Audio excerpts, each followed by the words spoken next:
Yeah, we find her, the beautiful girl we've been missing. We wanna have her kissing. We find her, now we in love. So I go so the remix. DMB, Tux Bites, remix.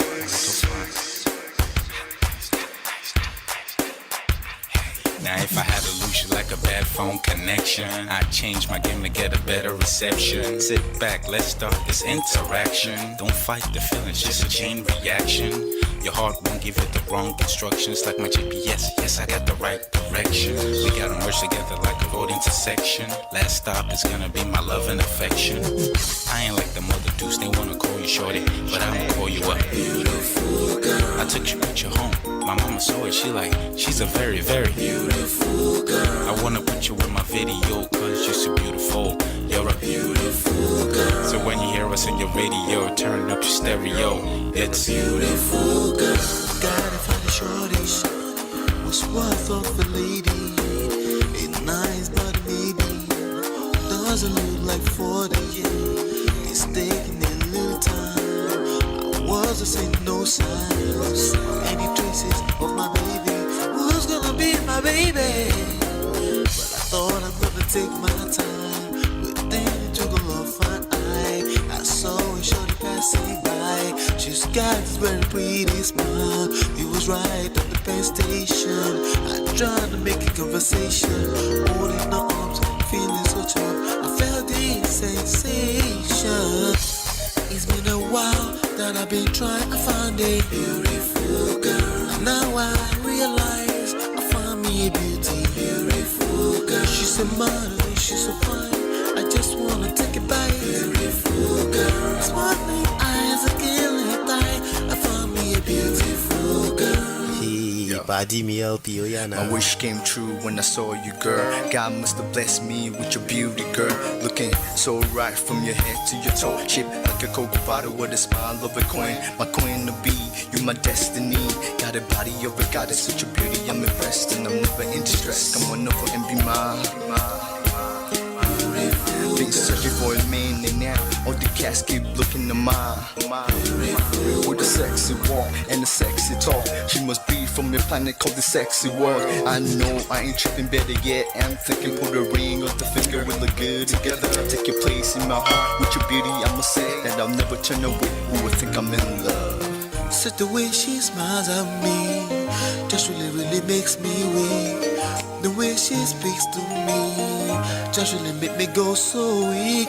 Keep staring in her eyebrows. All I kept on saying is wow. Your beauty shines and breeze at night. All I really want in my life. Oh yeah. It's been a while that I've been trying to find a beautiful girl. Fine brown eyes. I found me a beautiful girl. She's my model, she's so fine. I just wanna take it. Beautiful girl. Sparkling eyes, killing tight. I found me a beautiful girl. Yeah, beautiful girl. What beautiful girl, yeah. Beautiful girl. Damn. Money. You seen her? Hot Ice. Have you seen her? LP. Have you seen her? I'ma go over to Tux Bites. I know you've probably seen her. He has a lot of beautiful girls with him. Tux, it's DMB, baby. Look. Beautiful. I look for a while, but I can't seem to find a beautiful girl so I can make her mine. Time after time I've been searching for a while, but every girl I meet never seems worthwhile. What can I do? I pray to God for an answer. I feel pains in my heart like cancer, and when I find her, I'm gonna romance her. Lace up with presents and gifts, call me Santa Claus. I make a heartbeat pause. That's my girl, homeboy, not yours. The girl of my dreams, she's more than I ever thought. Show me Aston Kutcher, I think I'm getting punked. She's what I really want, so I'ma go get her. Since I'm a go getter, you know I'm gon' get her. And I will give her the world, anything for my beautiful girl. Psych. Ooh. It's been a while that I've been trying to find a beautiful girl. Fine brown eyes. I found me a beautiful girl. She's my model, she's so fine. I just wanna take it. Beautiful girl. Sparkling eyes.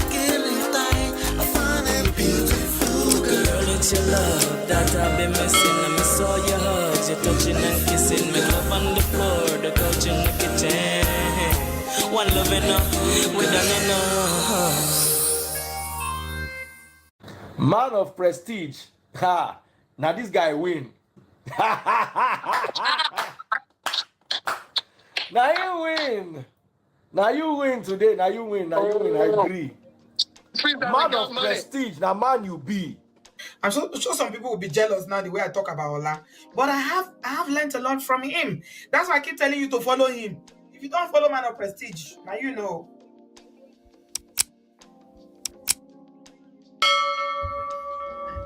Ladies and gentlemen, Natu. Let me greet Natu specially. Natu, thanks for being here. We are here. Me and you, we're here. Welcome, Natu. Good to see you, Natu. Welcome. I want to say hello to everybody who is going to watch a replay later on. We're going to attempt to wake it up. All right, do me a favor. As you're coming in, either you're watching replay live, anything later on, just do me a favor. Hit like, share, and subscribe. We have a show. I've got a fantastic show lined up for you today. You know how we used to do it. Okay, so we're back. So let's do it. This is Man of Prestige. My name is Ola. I come to you live from my Empire Pro Studios now. And what we do essentially is we extract life and relationship lessons from trendy topics. And that's what we're going to also continue to attempt to do here. As you're coming in, do me a favor, hit the like button. Let's bring everybody else into the room.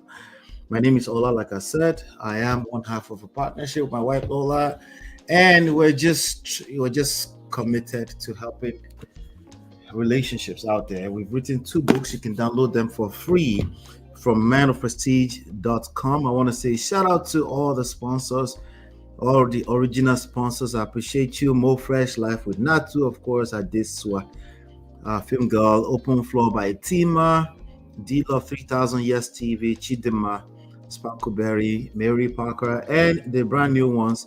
I appreciate you. Thank you so much for supporting the platform. Yes, we haven't done too badly, even though we haven't really gone live. I think this month goal was $146. We already went to $108.11. Thanks to all the videos that have been dropping while I am outside, right? But I'm back inside. I'm back in the studio. So we're going to continue the Lord's work. Yes, you can use, I'm a little clumsy, so pardon me. We can use any one of this to donate to the platform. It goes a long way to help us with the mission. You can use Zelle, PayPal, using the email address ask@manofprestige.com. That's also the email where you can email for email coaching. You can also send email there if you require my personal help in your personal situations. That's a good email. Cash App, Man of Prestige, $, Man of Prestige, or you can simply use the super chat here. That also works perfectly fine as the platform is monetized. Hit like button, share, subscribe, turn up your notifications. For every inquiries, use this email address. You can also send a text message to this phone number on the screen. But yes, we have a show lined up for you today. And when I'm done covering the material, then we'll have an opportunity to call in. If you want to call in and chime in on any one of the topics we covered today, you have an opportunity to call in at the end of the stories that we have lined up for you today. All right, so without any further ado, we're just going to dive right in.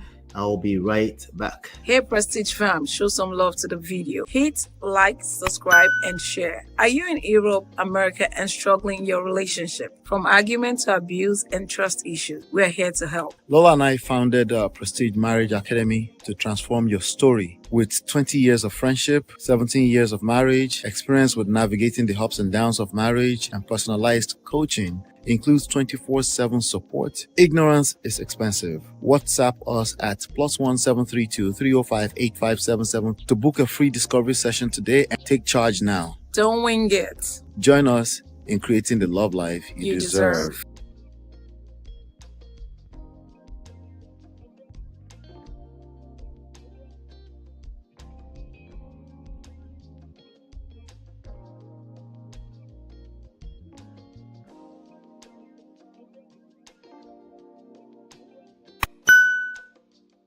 All right, welcome back. So I'm gonna play this video and then we'll talk. Okay. This is a story that's been going viral on the internet for the past, I don't know, 4 or 5 days. So I'm just gonna play the video and then we'll come back and we'll talk about it. Okay. So just listen carefully and then we'll talk. Okay.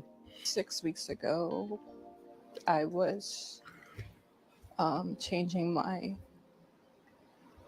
daughter, my 4-year-old daughter, and I noticed that when I changed her, she was red and very sensitive.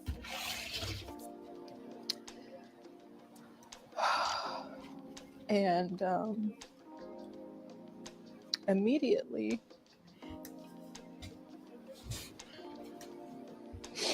my first thought was, did someone touch her?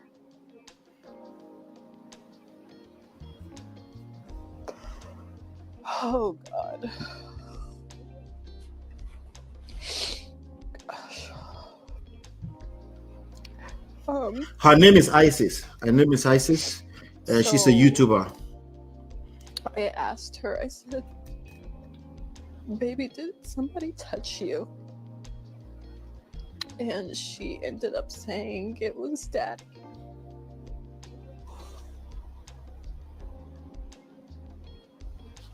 That's crazy. Now, she said she asked her daughter, did somebody touch you? 4-year-old daughter. And the daughter says, yes, Dad. That's crazy. Let's keep going.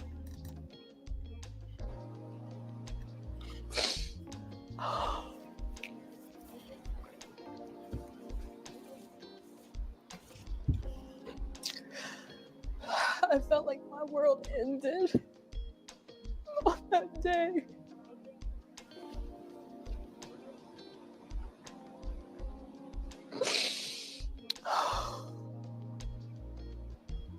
My husband wasn't home at the time when she told me, but I knew he would be coming home soon, so all I could do was just say, don't tell him that you told me.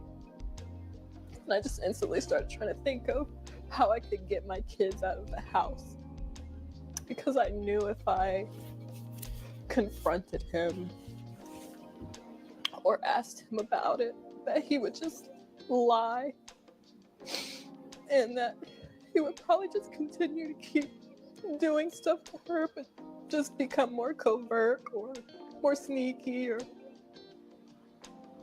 whatever. As soon as my husband got home, he was actually picking up the boys from school, my 2 older boys from school. As soon as he got home, I told him that I was gonna go Halloween shopping with my sister, because I just needed an excuse to get out of the house with all the kids. And I knew if I said something like, oh, I'm going to the grocery store, that it would be suspicious. Like, why am I bringing all the kids and like packing things, like things that we would need and things like that. So going Halloween shopping was the best thing I could think of to just hurry up and get the kids out of the house. I'm sorry, I had to get myself together. So when I got to the hospital, they basically told me that we had to go to another hospital because they didn't do physical exams, like that kind of physical exam there. So a police officer escorted the kids and I to another hospital where they were able to evaluate my daughters. It ended up coming out that he had actually been touching both of my daughters. Wow, that's crazy. Who are only 2 and 4 years old. Keep in mind, these are his biological daughters, by the way.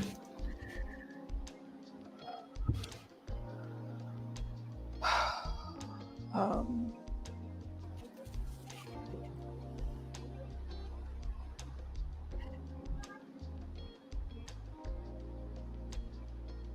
That's wild, man. it still feels like a dream. 6 weeks ago, All right. So quickly, that's the, let me see. Yeah, that was a story there. But there's some backstories to this, okay? First of all, the first thing we should do is number one, he's truly a monster, okay? That story she just told is the story of a monster. We're talking about his biological daughters, okay? But there's some backstory here because she's also has been, they've been dragging her on the internet for the past few days because she has a backstory and she has a certain type of persona on the internet. Her name is Isis Morales. She's known on YouTube as the Trophy Wife. The new Trophy Wife, something like that. You know why? Because she's an advocate for the new feminine, you know, teaching women femininity. What does that really mean? Make sure you go after a man who is rich. Trophy wife, you know, trophy wife, precisely trophy wife. Like, don't need to work. You can fly on private jets. You can. As a matter of fact, she actually told a story not too long ago. Our last video from some months ago, maybe 8 months or 10 months ago, where she was one of our last videos. I don't know exactly how old it is, but she was telling the story of how she was proposed to by this man that she met 1 week after she met the man. They got married. That's one of the elements of her backstory. She also has talked in one of her videos about how she intentionally got pregnant at the age of 17. Intentionally got pregnant at the age of 17. Okay. She also said in one of her videos that she's a product of SA, the same thing that she's accusing her husband of doing to her daughters. Now, she had 2 or 3 kids before this present husband, but she had 2 daughters for this guy. So these are actually his biological daughter. And just in case you missed that real quick, what she's talking about is that she saw some bruises in the private area of her 4-year-old daughter, and they went through the hospital system, and then they eventually found out that the same thing. She asked the daughter, what happened? That daughter says, Daddy. She went to the hospital. Then they found out that he had actually been doing it to his 2 daughters. One is 4-year-old and the other one is 2 years old. I'm trying to keep this video safe so that it doesn't get slapped. But there's some lessons here that I want us to extract here. Okay. There's some quick lessons that I want us to definitely extract here real quick before I move on. If this story catches fire here, we'll come back and revisit it. But there's something short that I really want to talk about real quick here before we move forward to some other stories. Okay. First thing first is that the act is condemned. It's absolutely condemned. The guy is condemned. At least they need to make sure that they get justice. Okay. But this backstory of her chasing after rich people and then getting married to people, a man that she didn't really know, obviously. How can you know a person in 1 week? That's something that we must highlight, regardless of how many people are going to run around the internet talking about victim shaming. We must highlight that part because of younger people, impressionable mind, that she in particular and another lady that she actually referenced as her mentor. I think her name is Shira7. The person that apparently the person that invented Sprinkle. As a matter of fact, I think I might have a video for you here. Let me play a video. Let's see. Check this video out. I'm just going to be 1,000% honest. That's the lady that's our mentor. If I were 22 today, I would not be dating black men. Welcome, Jim. At all. There you go. Unless. So somebody jump on the internet and publicly say, regardless of their preferences, they publicly say they will not be dating a black man at all. And this is particularly a person who has a subscriber base of 600,000 people, right? Do you think we should tackle that or not? I'm just going to be 1,000% honest. If I were 22 today, this is her mentor. I would not be dating black men. Not be dating black men at all. What else? Unless they were older. Unless they were older. out He because also said in other videos that either they're older or they're uglier. The uglier, the better. The older, the better. they're too feminine these days for me. I like masculine, go get them, I'm gonna pay for that baby type men.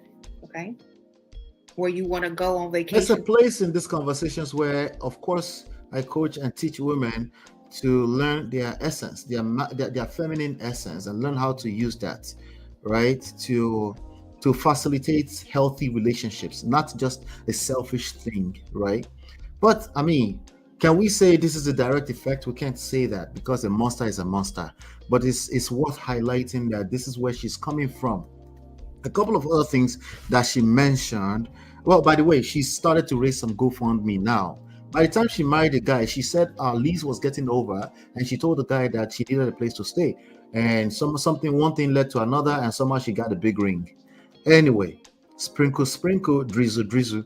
This is what we're talking about. See, when you run around the internet and you push different surface level ideas all over the place, this is the kind of stuff we're talking about that we need to start avoiding.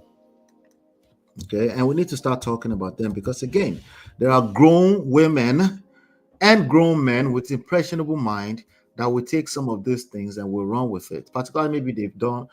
I was about to speak pidgin. Maybe they don't collect woto in a previous relationship, so now they are getting cookie cutter solutions and they think that's all it's going to take. Anyway, let me say shout out to Natu for the $10. Natu, this is a good start. This is a good place to start. Thank you so much.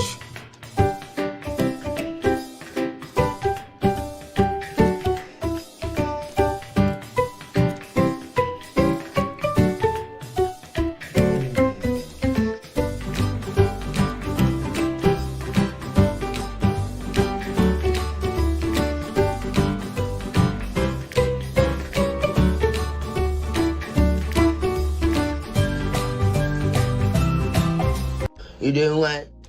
Thank you, Jerry. Thank you, Natu. I appreciate you. That's a good start. Jim is here. Natu says she's an advocate of marrying rich guys. Okay, so on the surface, of course, I don't want anybody to suffer, but on the surface, already from the get-go, you definitely must highlight that that's definitely the wrong message out there. This lady, her mentor, and the previous lady, they were teaching women to chase after rich people. So she married a rich man, and this is why she ended up marrying a monster. Those two don't have to correlate, but we must highlight that something went wrong there. At least we can see that she didn't get to know the person, right? So she started raising GoFundMe. And don't forget, let me not forget, sorry. She says she has actually been SA'd, assaulted 4 times by this guy earlier on in their relationship. I'm going to leave it at that. I know you guys will tell me more. I'm just going to leave it at that. But these are some of the reasons why I tell you, work on yourself. Work on yourself. I know it sounds like a broken record. Work on yourself because you don't want to become the reason why we wrote this book is to warn you so that you don't become a walking red flag. You don't become an easy target. These are the reasons. I'm just saying. Okay, the book is right here. If you read this book, let me show it to you. If you read this book, it's highly unlikely you will end up in this kind of situation because you won't just be learning how to be feminine, you will learn how to actually live in your feminine essence. Those are 2 different things. But anyway, thank you for being here. Shout out to Priscilla. Hit the like button, share, subscribe, turn up your notifications. We got some more to cover. I'll be right back. Hey Prestige fam, show some love to the video. Hit like, subscribe, and share. Are you in Europe, America, and struggling in your relationship? From argument to abuse and trust issues, we are here to help. Lola and I founded Prestige Marriage Academy to transform your story. With 20 years of friendship, 17 years of marriage, experience with navigating the ups and downs of marriage, and personalized coaching, includes 24/7 support. Ignorance is expensive. WhatsApp us at +1 732 305 8577 to book a free discovery session today and take charge now. Don't wing it. Join us in creating the love life you deserve.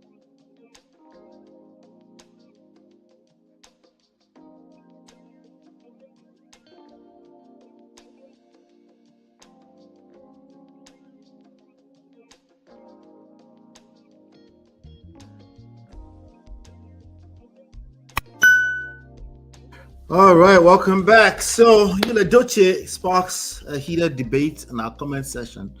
And if you don't know who Eudochie is the guy, the actor who has been giving us tons of content.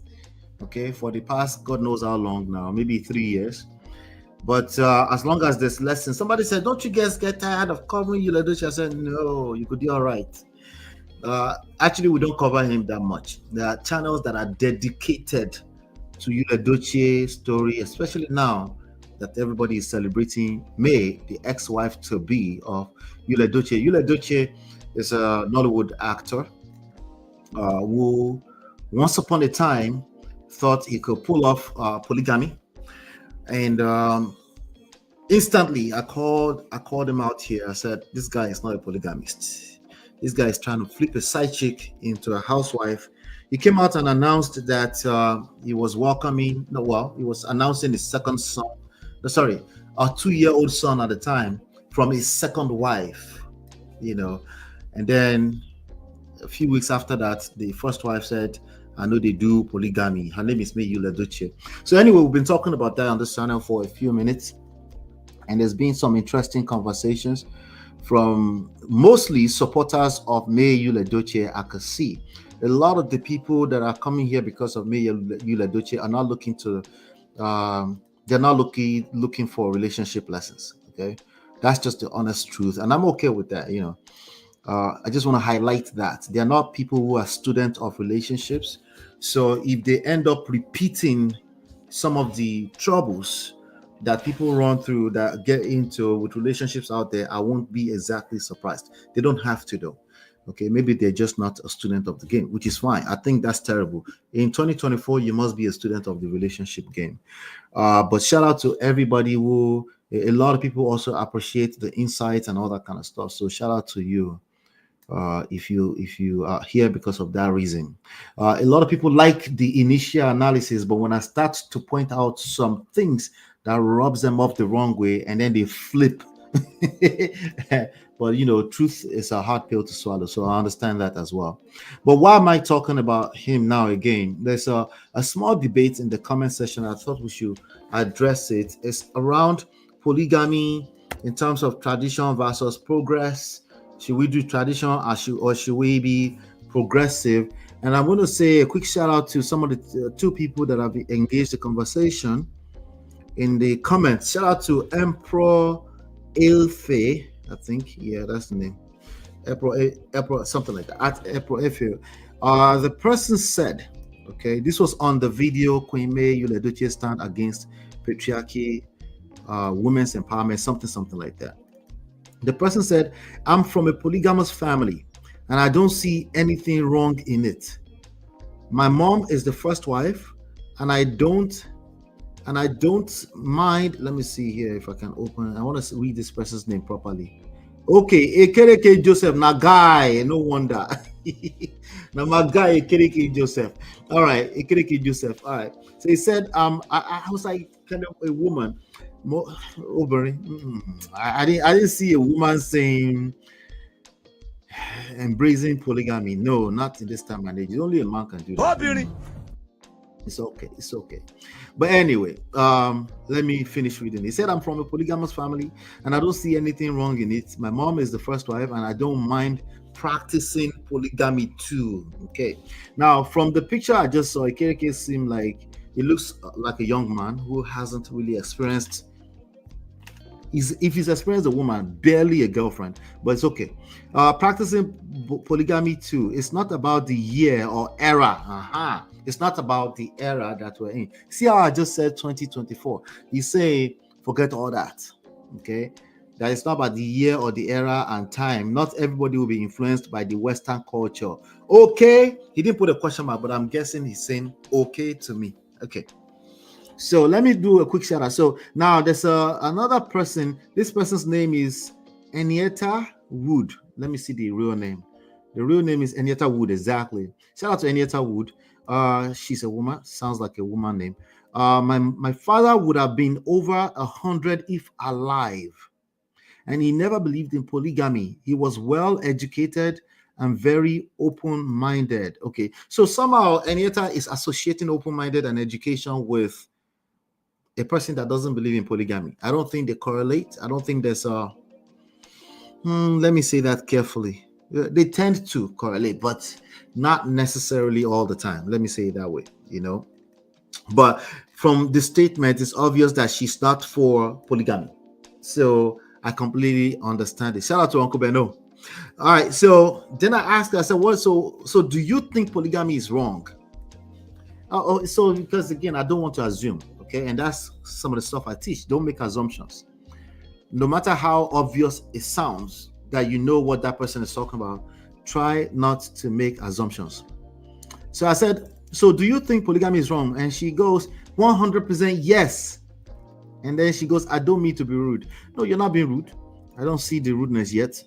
At least not yet. She said, "But the country that has almost half of the population living in poverty, I am surprised that polygamy is being glamorizing, in my opinion." Okay, she's making it clear. Excuse me. Pete EDOCHIE was against polygamy until his son became the offender. Okay. And then she goes, "And also, when people refer you to the Bible, I say not everything the Bible described should be subscribed to." Okay. So, but she hasn't told me why. So I now asked her a follow-up question. I said, "Why do you think it's wrong?" I said, "Why do you think it's wrong?" Because she didn't really tell me. She's telling me her opinion. She did say, in my opinion, she thinks it's wrong, but she didn't really tell me why it's wrong. Now, I definitely don't think it's a matter of right and wrong. So it's definitely not wrong for someone to practice polygamy. Now, polygamy, can polygamy create wrong? Yes. Just as much as monogamy can create problems and wrong, right? I know, right? Shocker. He shocked you. Exactly. Just as much as monogamy or any type of relationship for that matter can create friction, right? Can create problems, violence, right? Same thing, except that now you have multi-dimensional opportunity to create problems, right? Because again, monogamy, polygamy, the only difference is that one person is having relationships with multiple people, right? In multiple directions these days, because you have the different types of polygamy going on. You have the polyandry, you have the polyamory, you have all these different poly all this different poly thing going on, right? So, but the issue here is that human interaction in general will create friction, right? That requires management. It requires that people manage, like the idea that you are doing a life sentence, as 50 Cent would call it, with the person. Initially, especially when you're just getting started and you don't know what you're doing, right? Like the rest of us, it will create friction. So how much more when you have such relationship in multiple dimensions, right? You would think common sense. This is why I said common sense is a terrible guide to life, because everybody has common sense, right? But you would think common sense would tell us that it is not about polygamy. It is about there's multiple dimensions of human interaction. So you need to manage your expectations around that. This idea that polygamy is just innately just bad is how you go wrong with monogamy too, because you will now have unrealistic expectations around a monogamous relationship, because you think it should be free of all problems, and that's not the issue. Here is envy, jealousy, that gets blown out of, that not out of proportion, but that gets blown up exponentially. The more people you had into that equation in a romantic way, it will cause problems. It will cause, so it makes sense that polygamy will come with envy. War, it's a war zone actively for people, but I wanted her to specify that. That's the reason why an average person, even in this time and age, they don't go for polygamy. Never mind the ones running their mouth say, "I don't mind going for it." It's obvious you're not married. But if you have been married to one woman before and you've been dragged through the wutu, or you've been married to a one man at least, before, even you ladies, right?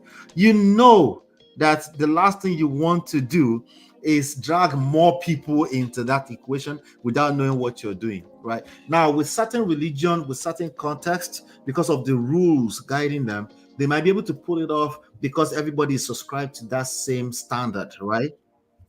But only to a certain extent. Okay, that only goes to a certain extent. But again, EDOCHIE was fantasizing about polygamy. Only did he know that if you are involving another human being, at least you need their consent. Shout out to Priscilla. Priscilla says 3 is crowd. Absolutely. So let me know your thoughts around that. I just wanted to bring that up. Polygamy, we need to come up with better ways of arguing against it. It's not just it's bad. First of all, it's not bad. That's not the issue. It's not wrong. Okay, you need to have a solid reason, because that reason why you're kicking against it will translate to your other forms of relationship, and it will be useful in other ways. But if you just say it's just wrong, you learned nothing. You're just speaking from a place of emotions. All right, do me a favor, hit the like button, share, subscribe, turn up your notifications so you're notified. Let me know what your thoughts are. Are you for, with that being said, never mind all my English, are you for polygamy or you're not for polygamy? Let me know in the chat. Join the conversation. I will be right back. Hey Prestige fam, show some love to the video. Hit like, subscribe, and share. Are you in Europe, America, and struggling in your relationship? From argument to abuse and trust issues, we're here to help. Lola and I founded Prestige Marriage Academy to transform your story. With 20 years of friendship, 17 years of marriage, experience with navigating the ups and downs of marriage, and personalized coaching, includes 24/7 support. Ignorance is expensive. WhatsApp us at +1 732 305 8577 to book a free discovery session today and take charge now. Don't wing it. Join us in creating the love life you deserve.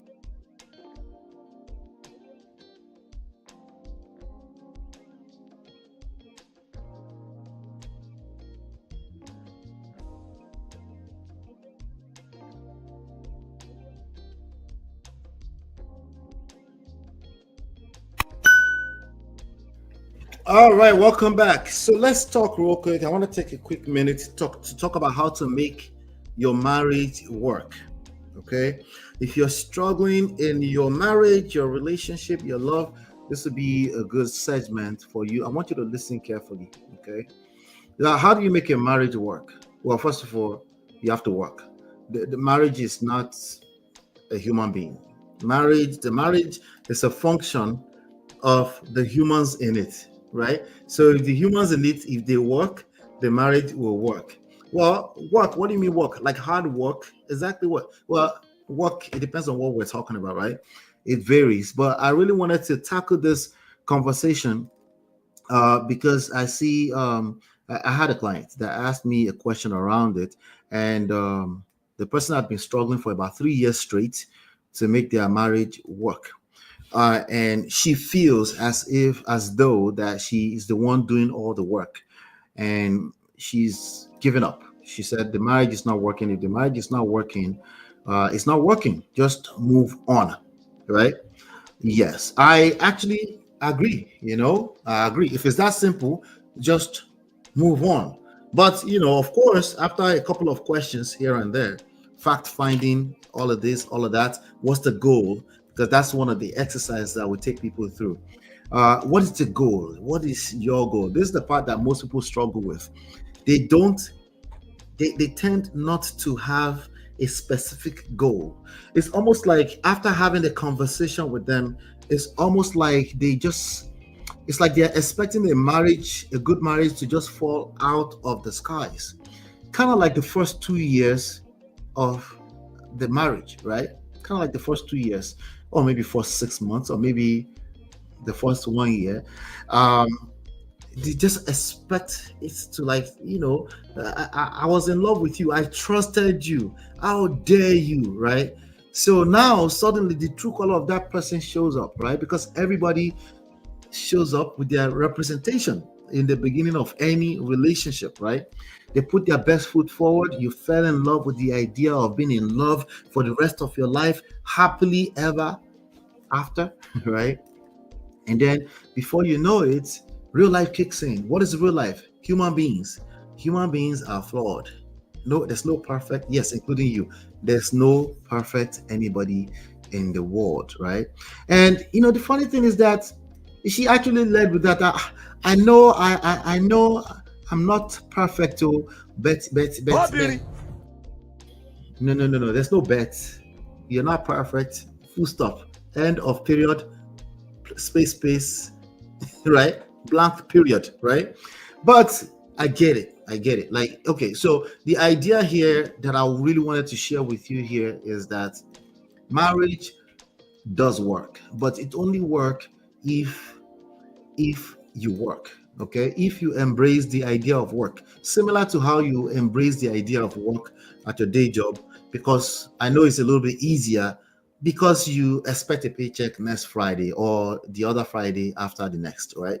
So it's a little bit easier for you to say, oh, it works. Well, it works because you work. The job exists only if somebody feels it, and it's only productive, as you say, right? So when people say marriage work, is it productive?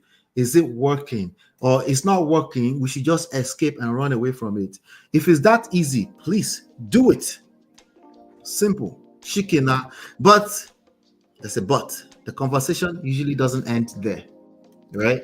So if the conversation doesn't end there, then we have more stuff to talk about, right? We have more stuff to talk about, and the work starts with you. Oh, well, I've done all the work. I'm doing all the work. I can't carry all the weight. Wait, what weight are you carrying exactly? And first of all, who is asking you to carry all the weight? What you should be carrying is your own side of the weight. Okay, only if you carry your own side of the weight, it's highly unlikely that you attract a person who is not doing the work. No, you don't know these people. Yes, I do know them. Okay, I know them very well. You remember what I just said? Attraction. There are some people out there, you become easy target for them when you don't do your own work. Okay, there's some people out there, it's just the way it works. If you don't do your own work, especially if you say, I'm doing all the work, and when I say, what work did you do, and you can't tell me what work exactly are you doing, exactly how you did the work, you can't tell me that. You can't tell me that in like one sentence. It tells me everything I need to know. You need to get back to work. Okay, stop worrying about the other person, because if you focus, because it's called leverage, right? If you focus on your own side of the work, okay, it's either the self-eject or you won't be comfortable because you might just be the narcissistic one in the relationship too. Yeah, no, sorry, right? You won't be comfortable. You'll be looking to run away because that person is doing the work, right? And they're not really concerned about you, or they seemingly are not concerned about you. Okay, so the easy angle to go in this conversation is to say, yes, so it takes two to tango. If you're not doing the work, you should just leave. Leave to go where? Your shadow follows you everywhere you go. Where are you going? Your shadow, no, listen to me carefully. You might need to leave, okay? That might actually be the first step. But why are you leaving? Have you taken the time to assess why you're leaving? Because most of the cases we're talking about is not situation of any type of physical violence or any type of situation that's not out of the norm. Out of the norm does not mean you're not collecting. No, don't get me wrong. What I'm saying is that if it's that simple, leave. Because sometimes when you leave is how you get the clarity. Leaving does not have to be a permanent decision. It could just be you're taking a few steps backwards, right? So you can actually do the assessment that's needed here. The work. But the real work that I really want to highlight, there's a couple of work that I want to highlight that you need to do. Okay, that you need to do. There are a couple of things I want you to do, and it's going to be useful for you wherever you go. It's not just in marriage. This will work for any relationship of any type, including professional relationships. Okay, including professional relationships. If you don't do these things, again, you'll be, and honestly, there are three types of people: people that things happen to, people that make things happen, right? And people that say, what happened, right? People that are always surprised that something happened, and they always come back and say, Ola, you don't know these people. No, me, I know these people. Okay, this world is full of evil. With that being said, the average person in your circle, are they evil? Because that means you're evil, just so you know. Okay, are they evil? No, that's not what I said. What are you saying exactly? That people are not perfect? Good. that people sometimes are makes you want to say, oh, beauty. Or makes you want to say, hey, now Adam, you dey trust? I need that sound effect. Now Adam, oh madam, you dey trust, man? Yeah, right. So people are coping sometimes by stepping on your toes. Some of them are the closest people to you. Some of them are your children. And then you will now have excuses all of a sudden. So how do you make marriage work? How do you make marriage work? You have to work. The individuals in it have to work. But the idea of trying to control the other person, another human being, into your idea of work, they tend to fall flat on the face because you're not capable. You don't have the capacity to drag another person to do your own idea of work. The only thing that you are capable of doing is yourself. Working on yourself. Working on yourself, understanding that you absolutely have the power to attract the results that you are getting already. Like, as in, that's the reality already, right? It doesn't mean that you're not a victim. That's not what I am saying here. I'm not saying you're not a victim. What I am saying is that if you are capable of complaining, condemning, right, and criticizing, then you can, three things: complaining, condemning, criticizing, then you can absolutely do something about your situation. Something, just a little something, right? Maybe some work, so that you can actually attract a marriage that works. So with that being said, there are two things that I want you to focus on, and I will continue to pound on it because sometimes you have to repeat things over and over. You need to work on your influence and your seduction capabilities. That's all you can control anyway. Your ability to learn, right? Your ability to learn and your ability to master what you're learning. There is learning and there's mastering it. A lot of people, they might just read one chapter from a book or one of my books or watch one video, and then they take my idea, they run with it. It's not going to listen, unless you're a genius, okay, which they do exist sometimes. But it's not going to be that simple, I guarantee you. What's going to happen is that you're going to find out that, old habits die hard. Old habits, they die hard. You might even change for a few split of a second, but the same habits that got you into that place in the first place will come back, okay? You will relapse. That's if you know what you're doing at all. It's highly unlikely that you know what you're doing just by listening to 1 or 2, 3 videos.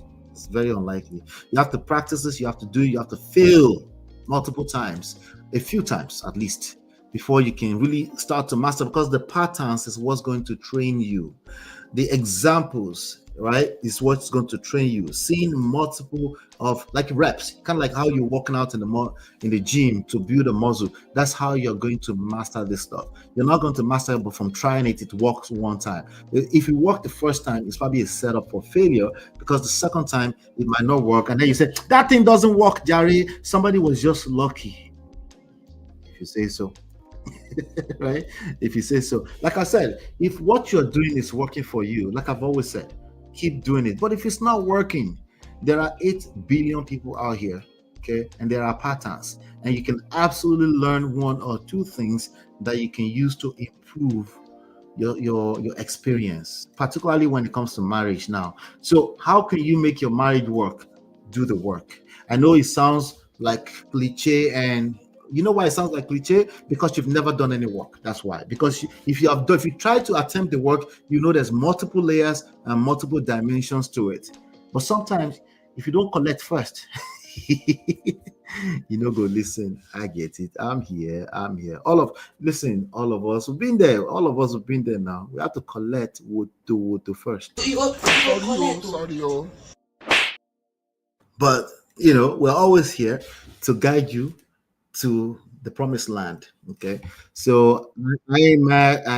I'm not mad at you. If you're in a place that everything is working fine, don't change nothing. Keep doing it. Do me a favor, if you got some value from that, hit the like button, share, subscribe, turn up your notifications, right? And let me know. My question for you today is, What did I miss in this video? There's one little thing that I've missed in this video today, because you're a very smart, intelligent person. Let me give you one hint. Maybe just make sure you marry somebody who is kind, something like that. Join the conversation. Something that you know for sure that when you do it, you will end up with a marriage that actually works. I would like to hear your thoughts on that. Hit the like button, share, subscribe, turn up your notifications. I'll see you in the next segment right now, right about now. We're coming right back. Hey Prestige fam, show some love to the video. Hit like, subscribe, and share. Are you in Europe, America, and struggling in your relationship? From argument to abuse and trust issues, we're here to help. Lola and I founded Prestige Marriage Academy to transform your story. With 20 years of friendship, 17 years of marriage, experience with navigating the ups and downs of marriage, and personalized coaching, includes 24/7 support. Ignorance is expensive. WhatsApp us at +1 732 305 8577 to book a free discovery session today and take charge now. Don't wing it. Join us in creating the love life you deserve.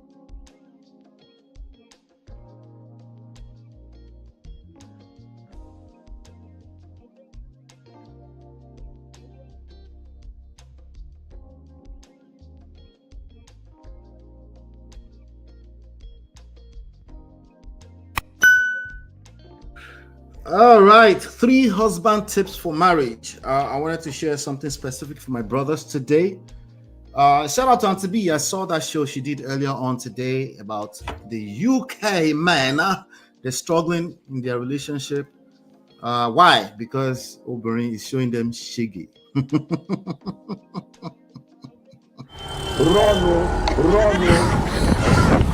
Oberyn. All right. Easy. Women are special. Okay, so if you don't know what you're doing, it makes absolute sense to me that you don't collect. It makes sense to me personally. Okay, but here's the thing: there's hope. There's absolutely hope, and we can do something about that. But here's the other side of this equation. Most people will never do anything about it. Instead, they will point fingers. Okay, they will point fingers at the obvious. For example, the woman, or they will point fingers at all UK women. Right? See, all these women, leave them. Shout out to Uncle Olakidola. I'm sure he's listening behind the scenes. All the women in UK, everybody, all of them. Don't marry them. Oh. If you marry them, you could just end up on Man of Prestige collecting 3 husband tips. But anyway, these tips that I want to share is for everybody, okay? Husband. So, ladies, feel free to share this with your brothers, okay? A few days ago, we celebrated International Men's Day, okay? And there was an actually interesting comment. Let me see if that was Priscilla. Somebody left a very interesting comment. It was Priscilla. Priscilla is here. Priscilla said, our men are important and they need hear this regularly. Thanks so much. Thank you so much, Priscilla. Thank you so much. Thank you. But here's the thing: our brothers need to hear that. Okay, particularly inside of relationship. If you have a man who is good enough for you to keep coming back home to, listen to what I just said carefully. I didn't say he's perfect, though. Okay, it's good enough for you to keep coming back home to. As in, like you haven't made up your mind. Whatever is going on, you haven't made up your mind. Somehow, he's still good enough. Maybe he's good enough a father. Maybe he fixes your tires. Maybe whatever, Make sure you appreciate that. Because if you don't appreciate that, or if you have struggle appreciating that, it's no wonder you're not getting more. Yoruba people say, anybody do oriano ari migba. That's true across the board, So if you find one little angle where you can practice gratitude, our number one system in our coaching program is called the GPS system, which means GPS, God, purpose, self. You can replace God with gratitude, right? Leading with gratitude is a lot of work because most of us will rather complain. Let me just be honest with you. Most of us, including men or women, it's easier for us to complain and criticize and condemn. It's just easy. We do it effortlessly. Okay. So you want to rise to the top 3% of human beings, right? practice pushing against yourself a little bit. Like, hey, I know my experience is a little rough, but let me find angle. Let me find a small. Okay, let's start with why am I still here? Because that's something that's valuable there. There's something of value, small, tintiny. It's there, and I'm still here. What is that thing? It's going to take everything in you to find out what that is, right? And that's how you do it. And guess who that first tip will go to? Gentlemen, you, husband tips. Husband tips, that's your first tip. I know you can't wait to tell me everything that's wrong with your wife. I know. And I know it's difficult, especially if she kicked you out of the house. That's crazy. Ola, are you kidding me? I got kicked out of the house. You're asking me to appreciate. You know, your own story is a little special. That's different, okay? I know you got kicked out of the house, so it is what it is. I understand that your own case is special, but if you are still inside of the house, yeah, if you're still inside of the house and you're complaining, you're criticizing, you're condemning, but no, you're just holding her accountable. You don't mean to do that. You're just, so what is wrong with just saying what is wrong, calling a spade a spade? I know you haven't listened to one thing I said. Okay, in the last 4 minutes, listen to me carefully. You're not wrong. Your experience is your experience. If she did something, she did what she did, and it's bad, and she should be called to order. What I'm saying is that you're still there, right? For a reason, one reason or the other, and you need to communicate what she did wrong. I think it will be better received if you actually find out something that she authentically has been doing or being, being that made you keep coming back home. Take the time to find out what that is. It's an exercise. But guess what? People that do, remember I was talking about doing the work. People that do the work, they get the reward. Because reward, work, they come together, right? I don't want to do work. Well, that also comes with its own consequences. Shout out to Uncle Beno, the consequentialist, right? It also comes with it's just what it is. But, you're just lucky. No matter what you do, some people are just evil. You see, you married an evil person. I wasn't talking about you. I'm talking about those that married regular persons. Those people that are married regular persons, those people that end up in divorce court, all those good people, if they heard this, maybe something could have changed. Those are the people I'm talking to. The rest of you, go and find a therapist. Okay? Because I don't do therapy here. Okay? We coach, we counsel, we don't do therapy. Okay? All right. So now with that being said, the 3 tips that I really want to share with you. The first one is you need to focus on what you fell in love with in your wife, no matter how small it seems. Now, in this moment, it's going to be the worst moment. You're reluctant. You don't want to hear it. What did she do? Is she the only wife? Yeah, that's how you are approaching things, right? She's doing what women are supposed to do. Well, that's your tip number 1. That thing that she's doing, that she's supposed to do, spend some time on it and tell her how much you appreciate it. Okay? It might be hard for you to do that if you don't imagine what it would look like if you don't have whatever that small thing is. Just imagine it for a second. What would it look like? What else could be falling apart in your life if you don't have that one thing there? Okay? Now, this is something that you don't have to do every day. That's not what I'm asking for. In fact, if you do it every day, it might even get watered down. Okay? But every now and then, Shokilo Belgi, small, every now and then, every other random 2 or 3 weeks, just say thank you. Just say thank you. Ladies, you can borrow this if you want to use it for your husband. Okay? It works just as good. The second thing that the second tip that I want to share with you as a husband, you see, the reason why this is very important for me to remind you today is, complacency is inevitable in marriages. We're all guilty of it. Okay, there's no how perfect you are. In fact, the more perfect you are, the worse you are.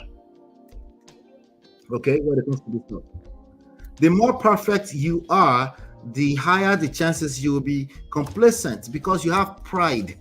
You don't see that you could ever be wrong. So, like, you're a perfect guy. You went through all the premarital counseling, all that kind of stuff. So, What am I saying? I'm preaching to the choir. See, that's how you're going to get in trouble, because this kind of stuff will come from a blind spot. All right, so number 2, shout out to Chidima. Welcome, Chidima. Number 2, focus on giving into your relationship, not give and take. A lot of people fail with this. Not give and take. Give or take is how you shoot yourself on the legs, especially you gentlemen.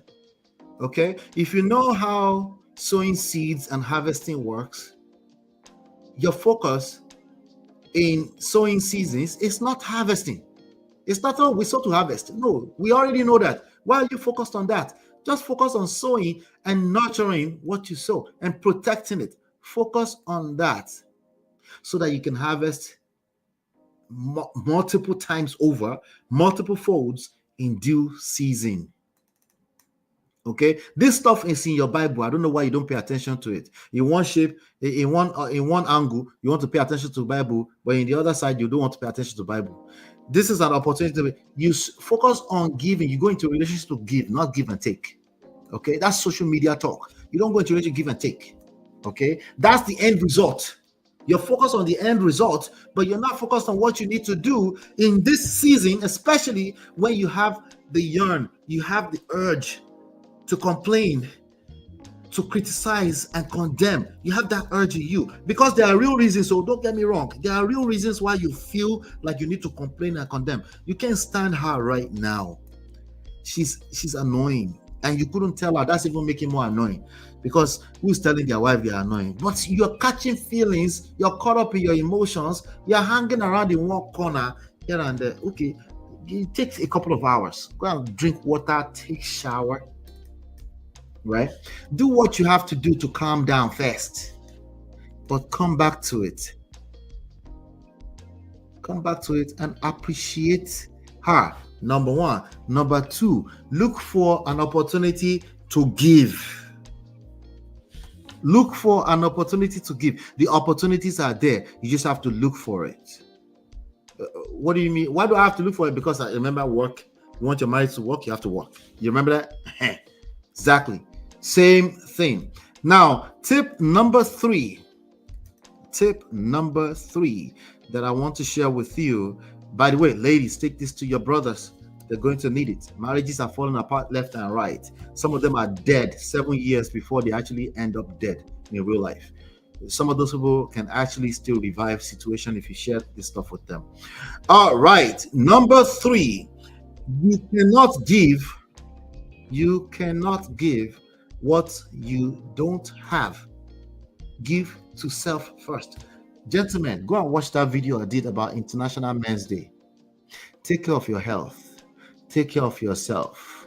Buy yourself some. Stop asking women to buy you a gift on Happy Father's Day. You're going to get your socks, and that's just what it's going to be. Your socks, your boxers. Sorry, that's just the culture. Okay. But in terms of for yourself, you're responsible for doing that for you. You cannot pour from an empty cup.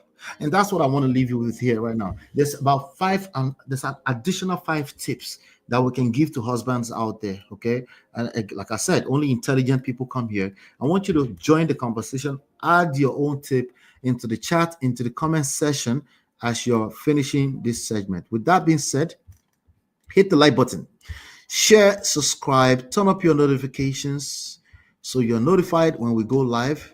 And I'll be right back. Hey Prestige fam, show some love to the video. Hit like, subscribe, and share. Are you in Europe, America, and struggling in your relationship? From argument to abuse and trust issues, we're here to help. Lola and I founded Prestige Marriage Academy to transform your story. With 20 years of friendship, 17 years of marriage, experience with navigating the ups and downs of marriage, and personalized coaching, includes 24/7 support. Ignorance is expensive. WhatsApp us at +1 732 305 8577 to book a free discovery session today and take charge now. Don't wing it. Join us in creating the love life you deserve.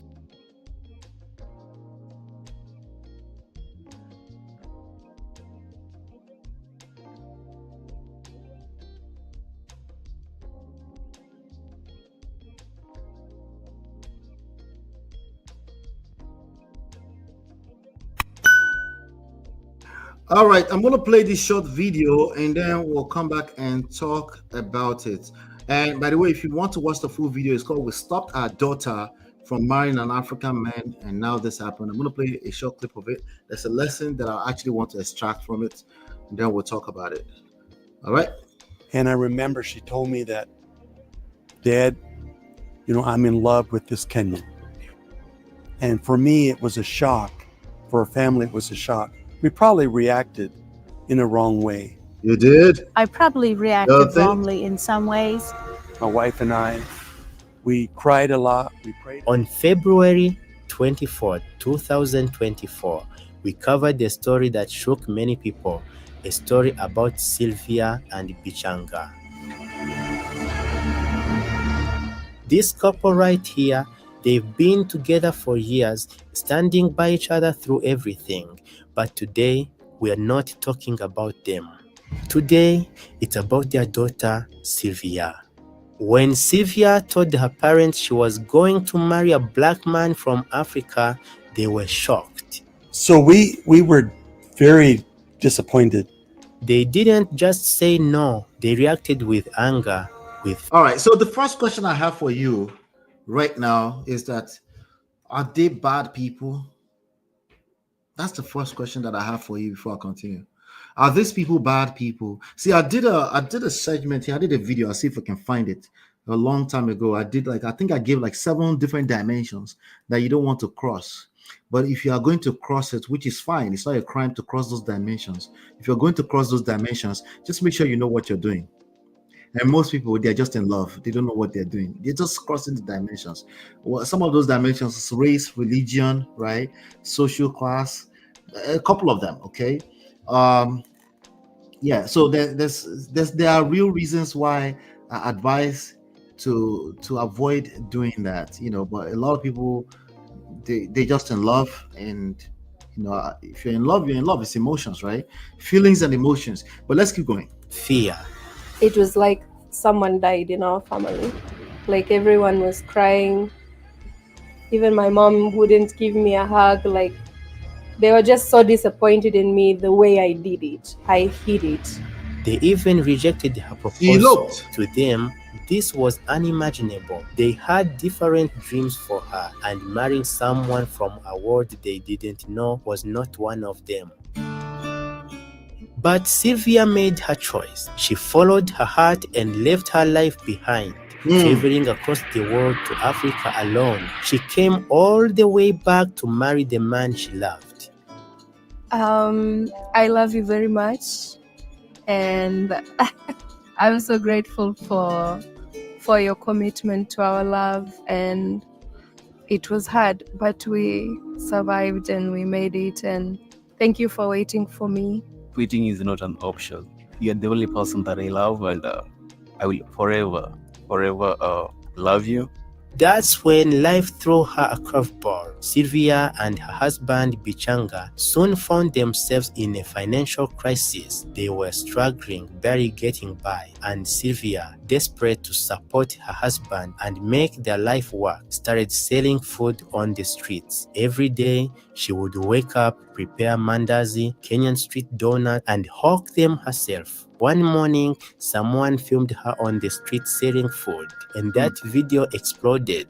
It went viral. Sylvia is a renowned street food vendor. Every radio station, every TV channel, and every social media platform was talking about it. People were calling her Muzungu wa Mandazi, the white lady selling mandazi on the street. All right, so if you remember, we covered the story of Prince Harry, right? And Meghan Markle. We've covered that here in the past, right? And it's interesting. Welcome, Black Diamond. You know, again, you can cross any of it. You know, with the example of Prince Harry, he crossed nations, he crossed class, crossed somebody from a different world entirely, right? The danger there is that people evolve and people change. And when people find themselves in crisis, one of the first things that they want to do is run back to what they're familiar with, you know? And of course, it makes sense that when they're in love, they're not thinking that, right? They're not They're not thinking it. They're just in love. They're in love. But you only know in love, the in love experience only lasts for so long, right? It's just for the now, you know. Chidima says, I remember that MOP emotions no be our mate. Last, ask Michael and Angela how far. Thank you. Right? So it's that's why I asked the question. I said, are these people bad people? Right? Because they also mentioned, I think they mentioned something to the effect that they were, even if they don't mention it, they were probably scared for their baby girl, right? They're probably scared for the baby girl. So, and let's stop the cap, right? Even black people, right? Or even tribal, right? Even when it comes to tribes, right? You have your elderly ones, they might warn you and say, "Ha, do you know what you're doing?" Right? We also had, even us personally is in the book. There's issues around. I left from, me being a Ondo person, even though I only live in Ondo State 15 years tops my life, right? So, no person, because I was crossing state lines to go to Abeokuta, go and marry a girl, it became an issue. And long after I thought the issue was over, the issue came back to the surface because resentments were planted, were sowed when it was discussed the last time. So these are things just to be aware of, because it's not about doing it or not doing it, or it's right or wrong. It's about when you are aware, you can mitigate the risk a little bit better. You can handle the crisis that it comes with a little bit better. What are the chances that this white girl knows what she's doing? Is she just in love? She moved all the way back there. We're just saying, I'm just warning you, just in case you want to elope and fall in love. It's okay. Just know some things, okay? Her story of sacrifice and love was suddenly the talk of the town. People reacted with strong opinions. Some laughed at her for living her life in America to sell food on the streets of Kisumu. Others were touched by her dedication, and some were angry. They blamed her parents, calling them racist for rejecting their daughter's choice. Rumors spread like wildfire. As the one who had shared her story, I felt responsible. I knew I needed to dig deeper to give people the full picture. I had to hear from her parents, so I spent 8 months searching for them. And finally, I found them.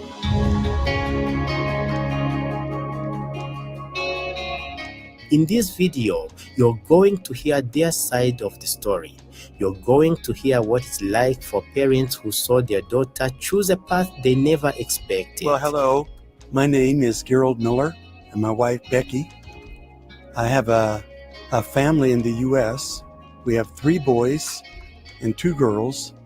Sylvia was our second daughter, and Sharon was our oldest daughter. She lives in Virginia. She has 3 daughters, and so we have 3 girls for granddaughters in the U.S. Hello, I'm Becky Miller. I am the wife to Gerald Miller, and we've been missionaries here in Kenya. We lived in Kisumu for 3 years, in 2016 to 2019. And so that's when we worked with a mission called AMA Missions, Amish. All right, so again, like I said, the video is actually called, let me see, what's the name here again? You can go watch it if you want to watch the full video. It's a 35 minutes video. It said we stopped our daughter from marrying an African man. All right, so I think it's a good video to watch, but let me just go ahead and share the dimensions that you might want to teach your kids. Just teach them, just to be aware of them, because when they cross it, they can't see that far right now. But if you are here right now, or you have some experience, you know what I'm talking about. Okay, the scripture talks about do not be unequally yoked with unbeliever. Most people take that as their own idea of literally, because even their own idea of literally or literal meaning sometimes falls on it's just nonsense.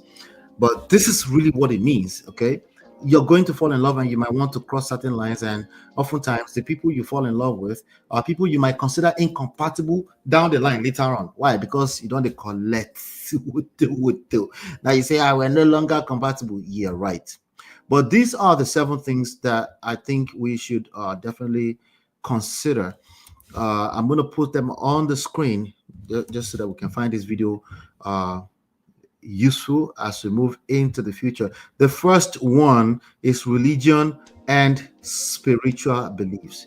If somebody has a completely different belief system from you, you need to know what you're doing. Okay, it's not wrong to cross the lines. It's about, you know what can be wrong when when you're not prepared for the kind of friction it can create in the nearest future. Okay, so that's number one. That's number one. The other one that I want to share with you here is cultural background. Right. So if you were raised here, you were fully raised here, and then you jump out to go and import somebody from Nigeria, you need to understand that that's going to create certain friction. Your jokes will not land sometimes. Sometimes her joke or his joke will not land sometimes, and you will rub each other up the wrong way, more so than, or it's already going to happen because you're two different human beings. So that's number two. All right. So another one that I'm going to share with you right now here is called more like values and morality. So earlier on, we covered the story of Isis Morales, right? Speaking of Isis Morales met somebody in 1 week and got married to, oh, I forgot to tell you, the guy is 20 years older. Another thing is age. I think I mentioned the age gap. If it's a wide age gap, just be careful. I'm not sure if that's on this list, but be careful. I think, yeah, it's not on this list, but just add that to your list right there as a bonus, okay? Another one is financial philosophy, okay? If you are a saver and the other person is a spender, if you don't know what you're doing, it's going to create problems. Violence is going to ensue at some point, okay? And the fact that people don't want to, it's very hard for people to tell themselves the truth, okay? Because they also want to protect your feelings. It just makes things that much harder. So financial philosophy can definitely, you know. Another one that's very common you will hear out there is communication style. But, you know, this is going to be a given, right? Somebody tends to shut down, the other person tends to be loud, or they want to talk it out tonight. That's going to create a friction, right? So that's another one that you need to pay attention to, communication style. All right. Another one, this is a big one, right? And sometimes people are in love, they don't pay attention to it. Later on, they'll be like, oh, he's just too lazy. He doesn't want to do better with his life. Auntie, you knew exactly how he moved. So please focus on your own focus and leave him alone. Okay. Life goals and ambition. If you guys are thinking at a different level, it's going to cause problems. Okay, and this one is an example of the one we're talking about right now in this video we just played, and that's race and ethnicity. Okay, as a matter of fact, I would probably add to race and ethnicity. I would say I'm gonna add race, ethnicity. Yeah, let me leave that alone. I'm gonna say bonus, age and generation. Okay, 10 years apart, you're pushing it already. Okay, people do that successfully. The older you get, the less it will have an effect. Okay, but if you're 20 and my ninja is 50, you're going to have problems. Okay, if you are 50 and the person is 80, maybe not so much. If you are 80 and the person is 120, not so much. You don't have to worry about that so much. But age and generation gaps is something you should pay attention to. Okay. All right. Let's see. I want to look at some of the comments. Black Diamond says, across the race line, it was hard at first, but now it's heaven on earth. There's a few of you guys here. Shout out to you, Black Diamond. I think we have a few of you here. I think Mary Parker also. I think, if I'm not wrong, D-Love too, right? I think D-Love as well. I think D-Love, yeah. I don't quite remember, but yeah. So again, it's just about being aware. And because these are, and if you look at this one that says communication style, our communication style is going to be different anyway, right? So just stuff that will create problems at some point. If you're aware, you are better off, because now you kind of expect it, so you're prepared to. It's time to learn something new when you're confused. All right, add on to the list. If you have other one, again, add on to the list. Let's see what your list look like. Maybe your personal experience. You know, join the conversation in the comment later on. Hit the like button, share, subscribe, turn up your notifications so you are notified when we go live. I'll be right back. Hey Prestige fam, show some love to the video. Hit, like, subscribe, and share. Are you in Europe, America, and struggling in your relationship? From argument to abuse and trust issues, we're here to help. Lola and I founded Prestige Marriage Academy to transform your story. With 20 years of friendship, 17 years of marriage, experience with navigating the ups and downs of marriage, and personalized coaching, includes 24/7 support. Ignorance is expensive. WhatsApp us at +1 732 305 8577 to book a free discovery session today and take charge now. Don't wing it. Join us in creating the love life you deserve.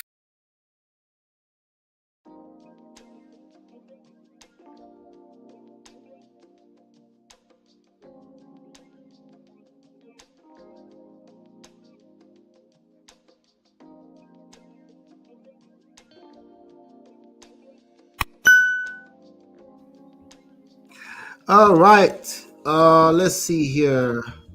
Okay. There's this auntie. How many of you guys saw the last Honest Bunch? You guys remember the last Honest Bunch?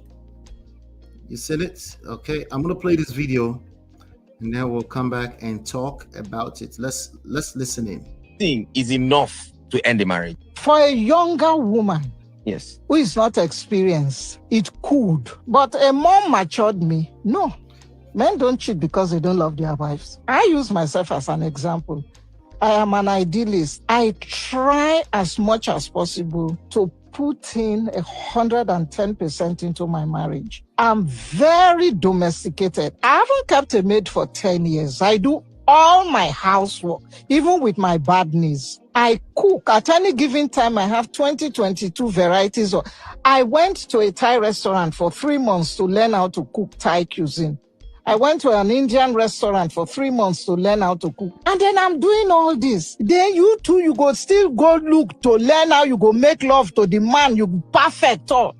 And the man still goes out to cheat. You now feel it's an insult on you.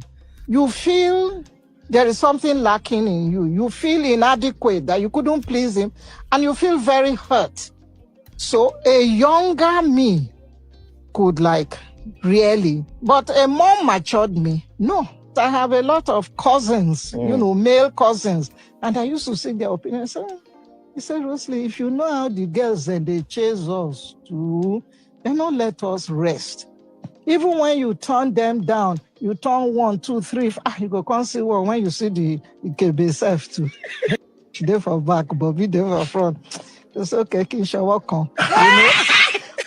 So when the temptation is there, you take it. It is no reflection on your wife. And then this silly girl gets the access to your phone number, and is sending, as far as I'm concerned, stalking messages, and your wife accidentally maybe comes across it. No, I will you. I will quarrel with you, raise hell and all, but leave you, no. I think cheating is enough to end the marriage.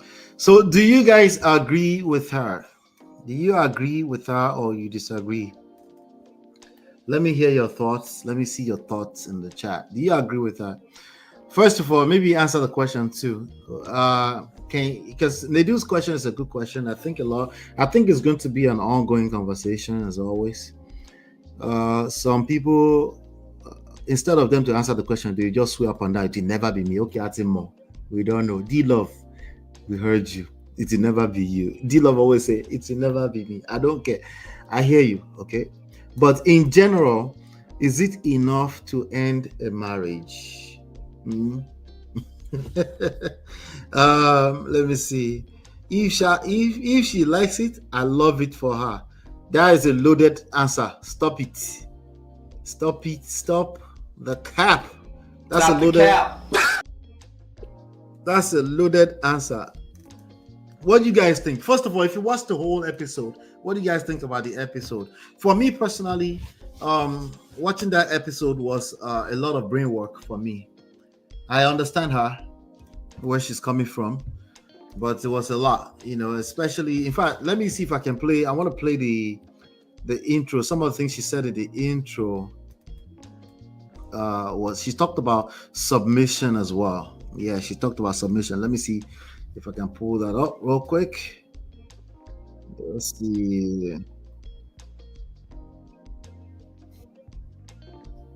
There you go. Aha. Let's listen. Listen to this. I can never be submissive to a man. Neither my 6 daughters. Submissive, total bullshit. I'd rather be a single woman any day, proudly, so I knock my chest. All right, so she won't leave because of cheating, but she can be submissive to a man. She calls it bullshit. Okay, so you have to listen to get. You need full. This is why I said don't comment before you watch stuff. There are too many people that came here because of you, EDOCHIE in the title, and they were commenting before they watched a 10 minutes video. If that was you, may God forgive you, because I warned you. Don't comment before you watch the full stuff. Okay? I appreciate your comment anyway. All right. This woman is 73 years old, by the way. She looks good, right? Marriage is not visa to heaven. Why do you think is your wife a lap dog? If you want an Alsatian dog or a lap dog, a poodle that you say, sit down. 2 good, 2 very good people can get married and the marriage won't work. True. There is something, the love of money has destroyed us. Now, some people will say, and so what's the point then? No, that's not the point of that statement. It means just because you're a good person does not mean you deserve a good marriage. Does not mean you deserve a marriage that works. That's what that sentence means. Okay? Just because you're a virgin does not mean you deserve a marriage that works. Just because you're a good, perfect guy who walked a straight line and you have never jumped the fence when you were in high school in Nigeria, you never got lashes in your butt, does not mean you deserve a good marriage. Is that shocking to you? Sorry. All right, let's continue. In this country. In the Western world, you find the true definition of love, particularly with the whites. I try as much. Okay, so for that one, she was absolutely wrong. She was generalizing. She talked about the white people don't do submission. That's a lie. Okay, she didn't mean to lie, but that's inaccurate. Okay, but let's keep going. As much as possible to put in 110% into my marriage. I went to a Thai restaurant for 3 months to learn how to. Putting 110% into your marriage sounds like submission to me, by the way. By the way, it's not only women that submit in a marriage that actually works. Men do submit. Newsflash, hello. Cook Thai cuisine. I went to an Indian restaurant for 3 months to learn how to cook. And the damn man still goes out to cheat. Men don't cheat because they don't love their wives. They love their wives to heaven and back and still cheat. Do you guys agree with that? Do you agree with that or you don't agree with that? I think I saw somebody already say I don't agree. Which part do you not agree with? That's what I want to know. Which part do you not agree with? You agree that a man? Do you agree that a man don't necessarily cheat because they don't love you? Black Diamond says disagree. Disagree more than enough. Which part? I missed that part. Not to say our internet grammar. Which part do you disagree with? Uncle Benno says she's not a millennial on Gen Z. I disagree that a man can love his wife and cheat. You disagree? Why do you disagree? You want to elaborate on that? Why do you disagree with that? Men absolutely agree with her. So men, the one where they do the cheating, the one where you need to listen to says they can do it, right? You say you can't do it. Can you elaborate, right? Because I can respect if you say, I don't feel loved by a person who cheats on me. I can respect that. We can break it down a little bit further.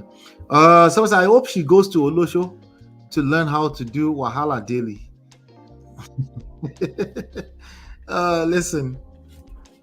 So when I was watching this, it took me a minute to really get grasp of when she said submission, because even Nedu came back and asked her again. No, not Nedu, husband material. I was asking like, could it be the way we use the word? That guy is a very smart guy. Could it be the way we use it? I think that's what the issue. I think the issue was semantics. I think what she was saying is that subjugating a woman in the name of submission. That's what she was trying to say. Submission, she took it as some kind of slavery stuff. Submission is not slavery exactly. Submission is submitting to a mission because you have a goal. It's structure, order, systems, right? Something that the masculine energy, they bring something to the table, then it's easy to submit to it, right? And anybody who is submitting to a truly masculine man, they feel safe, they feel secure, they're not complaining about submission. It's usually those ones that have collected wutu from a man who didn't know what he was doing. That's the one that tend to complain about submission. Okay, so we don't have to dwell on that word submission. We can find another word for it that feels better. But the point here is that if you're planning to create anything meaningful in life, a purpose, a mission, something that's big enough, large enough, an empire, a family that lasts, submission is going to happen. The man is going to need to submit to a higher self. The woman is going to need to submit to the man. And that's just the way it works for most traditional setting, at least, you know. She may treat that man with resentment though she stays. So now we're talking about how she feels. We're not talking about what the man's. So these are the different things here, right? The man had an intention. The man meant to hurt you. Is different from what you feel when somebody betrays you in that manner. This is where we struggle with the thing here. Now, it's not yours to understand, ladies. There's no demand. There's no requirement that you have to stay with somebody that cheated on you. As a matter of fact, I tell people, if you cheat, there's no guarantee that the person will stay with you. So don't even come with some entitlement nonsense that some grandma on Honest Bunch said you should stay, because she's nonsense. Some people, no man or woman, some people cannot, they will never trust you again. And if they stay, they will show you shege, like Priscilla said. Absolutely. So cheating and infidelity is not something to play with. A man can love you and cheat on you just for fun. That's what Mama is saying. But we don't need to be saying that to women, because women don't feel that that's accurate. So like, what are you saying? How can you love me and cheat on me? They can't comprehend it. So let's leave it alone. And let's not encourage cheating at all in the first place. Cheating is betrayal and disrespectful combined with lying and deception. Which of these shows love? So love is not feelings, right? So now we get to the place where we say, what do we mean by love? Love is not just a flyby feelings. That's right. I think that's where she's coming from. A man that's in love with you cannot cheat on you, okay? Because in love, it's a flyby feeling, right? It's like happiness, right? It's an emotion, right? So again, topic for another day, topic for another day. So it depends on what you mean by love too. So Chidima said, that is not love. Are you a man? Will they tell you what he did? All right, so let's see. Black Diamond said, love is not enough. If you respect me, you won't do it. That's another angle. If I want to go down that rabbit hole with you, I'll tell you that women don't want respect. Women don't care for respect until they've collected shege first, of course. After you don't collect shege, the woman will start asking for respect. Is that what you want from a man? Is that what made you fall in love with him? No. You just felt safe and secure. And you were in love. You were not asking for respect. But it's okay. Maybe that's what was wrong. You should have asked for respect from day one. Okay, if you say so. But that's conversation for another day. I think it's mostly semantics. Anyway, let's just pray God favor us with someone who will respect us enough to not cheat on us. Amen. Hit the like button, share, subscribe. I've got something else here. I've got something. What time is it? Oh, hit the like button, share, subscribe, turn on the notifications so you're notified when we go live. I'll see you. I'll be right back right now. I'll be right back. Let me know your thoughts, though. Let me know your thoughts about this topic. I know this will be here one. I'll be back. Hey, Prestige fam, show some love to the video. Hit, like, subscribe, and share. Are you in Europe, America, and struggling in your relationship? From argument to abuse and trust issues, we're here to help. Lola and I founded Prestige Marriage Academy to transform your story. With 20 years of friendship, 17 years of marriage, experience with navigating the ups and downs of marriage, and personalized coaching, includes 24/7 support. Ignorance is expensive. WhatsApp us at +1 732 305 8577 to book a free discovery session today and take charge now. Don't wing it. Join us in creating the love life you deserve.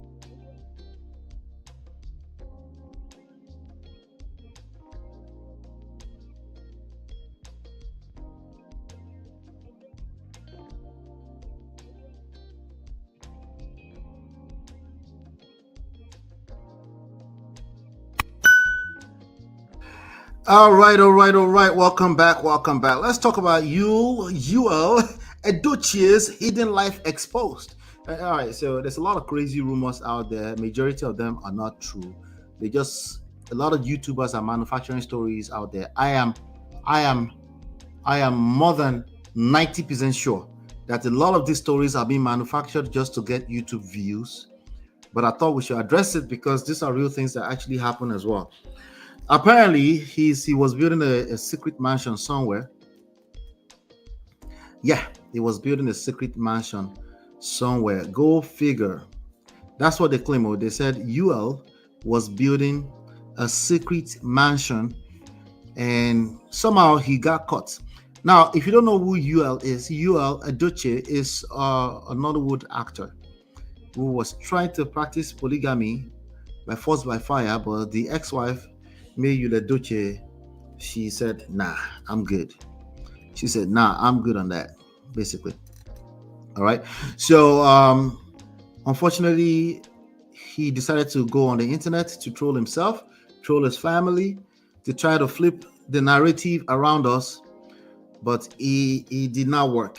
Correct at all. So, but since then, I think the wife filed for divorce. They're going through a divorce case in court right now, and all of this. The person that's seemingly behind all of it is a lady called Judy Austin. Judy Austin. That's a side chick that he was trying to flip into a polygamy situation. But he's been hanging out with her, post pictures of her, even though they lied in court. Well, I don't know if it's lie or truth, but in court, they said they're not together. They just act together. They do skits together. So they have a court case going on, but that same lady has had 2 children for him since. Yes, so UL is a regular customer. As a matter of fact, this is the second time today. So they said he had a secret mansion that he was building in Lekki, and apparently because of all the money that has been frozen, that doesn't sound right. Okay, again, a lot of this stuff are manufactured by people that don't even know their right from their left side when it comes to the law. Unless there's actual criminal stuff going on, I don't think they will actually freeze your account. They will ask you for the details of your account and stuff like that. Now, if there's some extremes to it, they might freeze account. Don't get me wrong. I don't know. Maybe you lawyers can tell me, but I doubt that they will just freeze his account just because he's going through a divorce. That doesn't make sense to me. But Kinimomo, what I know. But let me see. Chidima says. Chidima says, exactly. That's why I added respect. Men scream respect, but we disrespect a woman. You know, we're in transition. There's a lot that men need to learn about the new era that's coming up. So a lot of things are shifting. Everybody deserves respect, right? Of course. So it just depends on what you mean by respect. Kind of like the same thing with love. What do you mean by respect? MOP, please, I want respect. What do you mean by respect? Which kind of generalization is this that women don't want respect? It depends on what you mean by respect. Of course, women want respect, but what do you mean by respect when you say this? Okay, I can tell you that it's not the same respect that men are asking for, though. Just I can rest assured, it's not the same thing. Okay, men is not asking you respect because it's a human being, he deserves respect. That's not why he's asking for respect. It's a complete different conversation entirely. But anyway, back to you. Speaking of men deserving respect, asking for respect, what happened to you losing respect on this internet streets in the past? God knows how long right now. What happened to UL and his, people used to love him, but if you go into his comment sections right now, it's just people just cursing at him, people abusing him. When I say abuse, I mean textually, verbally abusing him, calling him names, and they are consistent. They haven't stopped actually, So that's what we see that's going on with you all. I see you, Uncle Beno. I'll come right to you soon. All right. So there's an issue here with the way I see a lot of reactions to this UL story, and the reactions I am seeing is concerning. A lot of the reactions I'm seeing is not just celebrating May Yul Edochie. I'm seeing reactions of people that are actually wishing she will react. I'm seeing people that say it couldn't be me, right? That's what I'm seeing, right? I'm seeing people just outrightly think they're doing Queen May Yul Edochie a favor, but they're not doing her a favor. See, shout out to that lady. She's such a wise lady. She talked about how she has a close circle of family and friends. Imagine if she had to run to the internet to be taking advice from the internet. Hey. It would be a complete disaster, don't you think? So I have a very quick question. One of the things that people are saying is that it was Queen May's money. Okay, people are saying that it was Queen May's money that he was spending. So now they blocked everything. They're saying that's why he was jumping on the internet trying to be a pastor, overnight pastor at Papandodo. They said that's why. And then somebody said that you have to be careful of men that are Gabriel. That one took me out. Killer mean. What do you mean that men that are Gabriel? They said men that are Gabriel, they want to be like you. They want to be like you ladies, so they don't know how to treat you well. Was his name on G's Lovers list or something? Where did that come from? As you has come again. Yeah, where did that come from? The guy said he wanted to marry 2 different women. Okay, he was doing it the wrong way. I called it out. You don't tell, right? Long time ago. Right? But it's okay. The first wife said she don't want to do no crime there. She's moving on and she's been thriving, right? See, one of the problems that I see here is that you guys keep thinking. When I say you guys, this is not just women. Men all actually think this way too. You keep thinking that this is Nollywood movie. Like there's a bad guy and there's a good guy, and the movie is going to end when the bad guy dies, and when the good guy finally happily ever after. This is the real world. It doesn't work like that. See, your happiness is actually going to be in your journey, and people are going to make decisions that don't fit into your standard. People in your life are going to rub you off the wrong way. No one is coming off the street to come and rub you off the wrong way. The question here, the main thing about this US story is, I keep saying Yul Edochie's story, is that if this happened to you, how would you react? Did you learn anything from May Edochie at all? If you happen to end up with a father-in-law who is good old Pete Edochie, who is very traditional in his thinking, how would you react? That's the lessons. The lesson is not that Baba is stupid. You can say that if you want. I don't care. But my point is that that's not where the lessons are. The lessons are, if I find myself in this kind of overnight,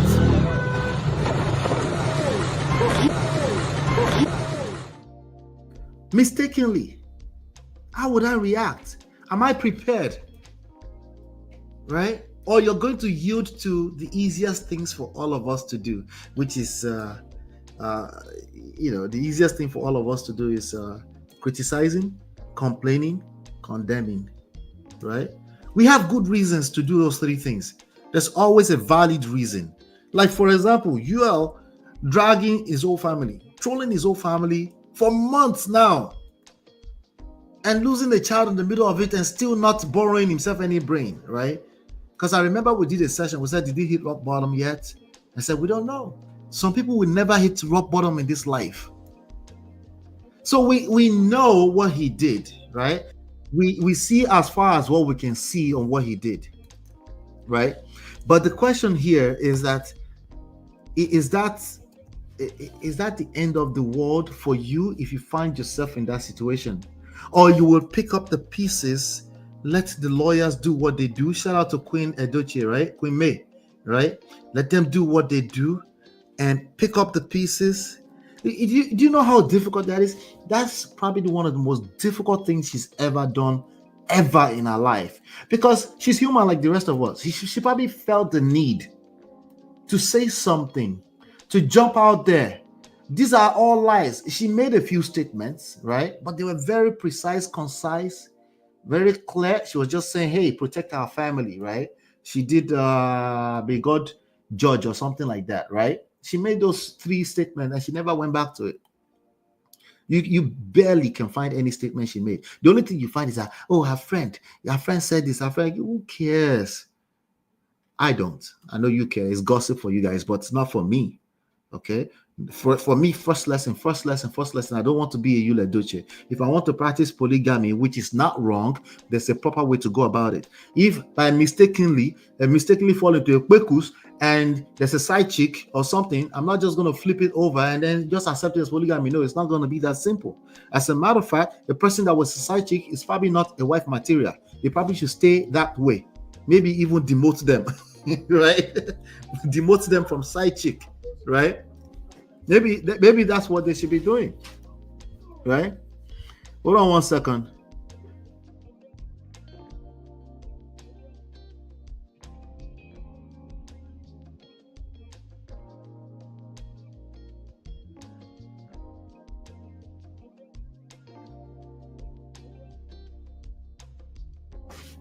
So I don't know, I just want us to, I want us to continue the conversation, but there's so many angles to the lessons when it comes to Yul Edochie, May Edochie. She happens to be a fantastic example. And I want you to be clear that it wasn't easy for someone like her to carry herself the way she carried herself, right? If she's a normal human being like the rest of us, she has days that she wakes up and she wants to fight for herself using words. But that's the least way to exercise your power. Like your mouth is the least power that you have. You don't like there's a certain time you have to use that sometimes, but for the most part, not really. Okay, not really. You don't need to. You have to use lawyers and use the people that are professional. This especially if you have millions of monitoring spirit monitoring your every move. Okay, all right. So I'm dropping the link. I see Uncle Beno just jumped out. I'm going to drop the link one more time. If you want to jump in, this would be a good time. Thank you, everybody. I appreciate you, guys. Let me drop it one more time. There we go. So the question that I have for you guys on this one, with this Yul Edochie thing, right? A lot of people are saying, if not for God that is fighting. That's what I'm seeing a lot of the comments. If not for God, if not for God, if not for God. Shout out to God. God bless God. God is the mightiest, right? If not for his grace, absolutely, right? But when it comes to this relationship, there's no buts. But when it comes to this relationship and marriage of a thing, right? If you find yourself in a poto, like May Yul Edochie, because the last thing she wanted was for 18-year-old marriage to collapse or capsize. That's the last thing that she wanted. If you find yourself in that situation, right? Are you prepared? Because your own will not show up like, it's not going to show up like a husband who wants to flip a side chick into polygamy. It's going to show up from a blind spot. Are you prepared to understand that in crisis, in conflict, there's a certain way to react, and it's a matter of your skills. It's not a matter of just hope and hope. If you do that, what you're going to do is you're going to end up on the internet and be dragging the public for no reason, like Uche Ogbodo. That's what you're going to end up doing, right? And like I said, yours is going to come from a blind spot. Yeah. Maria says, Nigerians and God, 5 and 100. Hit the like button, share, subscribe, turn up your notification. Hit the like button, share, turn up your notifications. All right. I'll be right back. I'm gonna wait a few more minutes. I'll be right back. Okay. Hey Prestige fam, show some love to the video. Hit, like, subscribe, and share. Are you in Europe, America, and struggling in your relationship? From argument to abuse and trust issues, we are here to help. Lola and I founded Prestige Marriage Academy to transform your story. With 20 years of friendship, 17 years of marriage, experience with navigating the ups and downs of marriage, and personalized coaching, includes 24/7 support. Ignorance is expensive. WhatsApp us at +1 732 305 8577 to book a free discovery session today and take charge now. Don't wing it. Join us in creating the love life you deserve.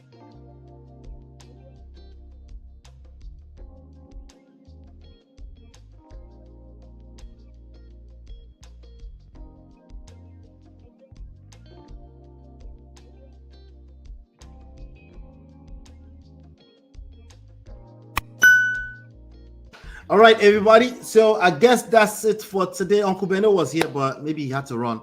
Shout out to everybody. I appreciate you for being here today. All 11 of you, I appreciate you for being here. I want to say a quick shout out to Chidima, Marriott, Uncle Beno, of course, Black Diamond. I appreciate you. Let's see, Priscilla, I appreciate you. Everybody, please go and support African Podcast. That's Uncle Beno. Okay, Uncle Beno is back now. Let's see. Uncle Beno, I see you, my brother. How are you doing? Hey, MOP Alpha now. I do. How you doing now? I'm okay. I'm actually at work. So when I came here earlier, I just have like 10 minutes. So I'm like, let me quickly do one or two talk. Jerry. Thank you. And shout out to Natu for the $10 super chat. I appreciate you, Natu. Go ahead, Jerry. That's Natu. Yeah, basically MOP. We don't miss you. You just disappear like that. What's going on, bro? Come on. I'm working in shady now. You know what I'm saying. I know I see they go. No, Allah. I'm working in shady, you know. But yeah, so, thank God we did here, Jerry. Yeah, it's good to have you back, MOP. Thank you. Basically, I just wanted to speak on that auntie that appears on Honey Bunch podcast. Yes. So the issue with the respect and submission, that's what caught my attention in all she has to say. So first and foremost, she's not from our generation. She's not Gen X, not millennial or Gen Z or whatever. She's a baby boomer. Yeah. So, and their way of thinking is far different from ours. Okay. Yeah. But I kind of enjoy everything she said because I think she's trying to bring some wisdom. Yes. She's trying to apply some wisdom into how we live our life today. So the comment about submission and slavery, I am in support of her viewpoint 100%. Right. Okay. Right. I'm one of those people who don't subscribe to submission. Submission to me is like you're saying, oh yeah, I owe you, submit yourself to me. Everything about you, I'm in charge. You know? Yeah, I don't subscribe to that. That is kind of dumb to me. I get it. As an African man, we may struggle with that. And for those who are religion experts, you know, all the over religion people, they might kind of say, don't you listen to the Bible? The Bible says, wife, submit to your husband, blah, blah, blah. But frankly speaking, the world is evolving. Those are in the past. Today, you can't tell me about submission. You can't marry my daughter and say, you know, you are a wife, you have to submit to your husband. Now, I will tell my daughter, if you don't pack your load and leave that place, anything happen to you, don't call me. But then, on the flip side, I'm all for respect. I am all for respect because I think people are mixing both sometimes. Maybe some people think submission is the same thing as respect. I don't know. But for me, I am in support of respect. Husband or wife, respect your husband. Husband, respect your wife. That's what makes sense to me. Because when you respect someone, you somehow gonna have to put everything about them into consideration, even in your own actions and inactions. You're gonna have to think about their emotions, their feelings. Okay, if I do this, how will it affect this person that we are in this boat together? You know, so to me, respect is big. Respect is big. I don't want nobody to submit to me, because submission is like, to me, it's like you are giving me a full control over your life, and that kind of make me responsible for everything you do. No, I don't want to be responsible for everything you do. You feel me? So my take is, so wait, oh, you don't want to be responsible for everything your wife and your children do? no, children is another conversation entirely. Okay, let's keep it to wife. The wife. You don't want to be responsible for everything your wife does? Hello, why should I be responsible for everything you do? I have to tell you where to go, come here. Are you aware? There. Are you aware that she wants you to be responsible for everything she does? Well, maybe that's another woman, but the type of woman that I'm married to in my own personal marriage, I don't think my wife wants me to be responsible for everything she does. So let's add some example to it. So, like when you say now responsible for everything she does, right? Let's say wife is driving on the road. You don't tell her, say, auntie, please come back home. She says she wants to stop at Walmart. Walmart is another 15 miles away. He said, auntie, it's raining heavily outside. Can you just come home? You can do that tomorrow. And she said, no. And then before you know, she has a punctured tire in that rain, right? And you are now she's 5 minutes into the journey. It's 20 minutes away, right? And if she says to you, come and help me, Abi, she's stuck there, would you go and help? Do you feel responsible at all in that situation? No, that is not responsible. I think that is protection. Okay, okay, trying to protect her. Okay, so but do you understand that if it was you with a punctured tire, she's not coming outside? Do you understand that? She's not expected to come. You know? So it's different. Yeah, she's not expected to come unless where I have a punctured tire, there is no vehicle to pick me up, no help, nothing. Then she can come. But as a husband, your wife say, I have a flat tire. You know, you have that responsibility to care, the responsibility to protect her. You know, it's the responsibility I'm talking about in the context of submission.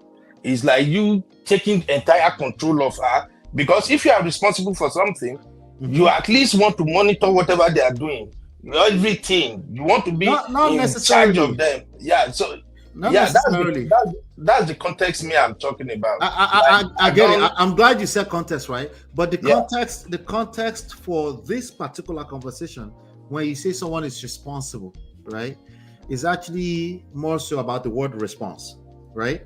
How you respond. It's not about controlling, it's how you respond, right, in situations for the most part, right? So, and the way you expect a woman to respond in the context of marriage is not necessarily the way you expect a man to respond.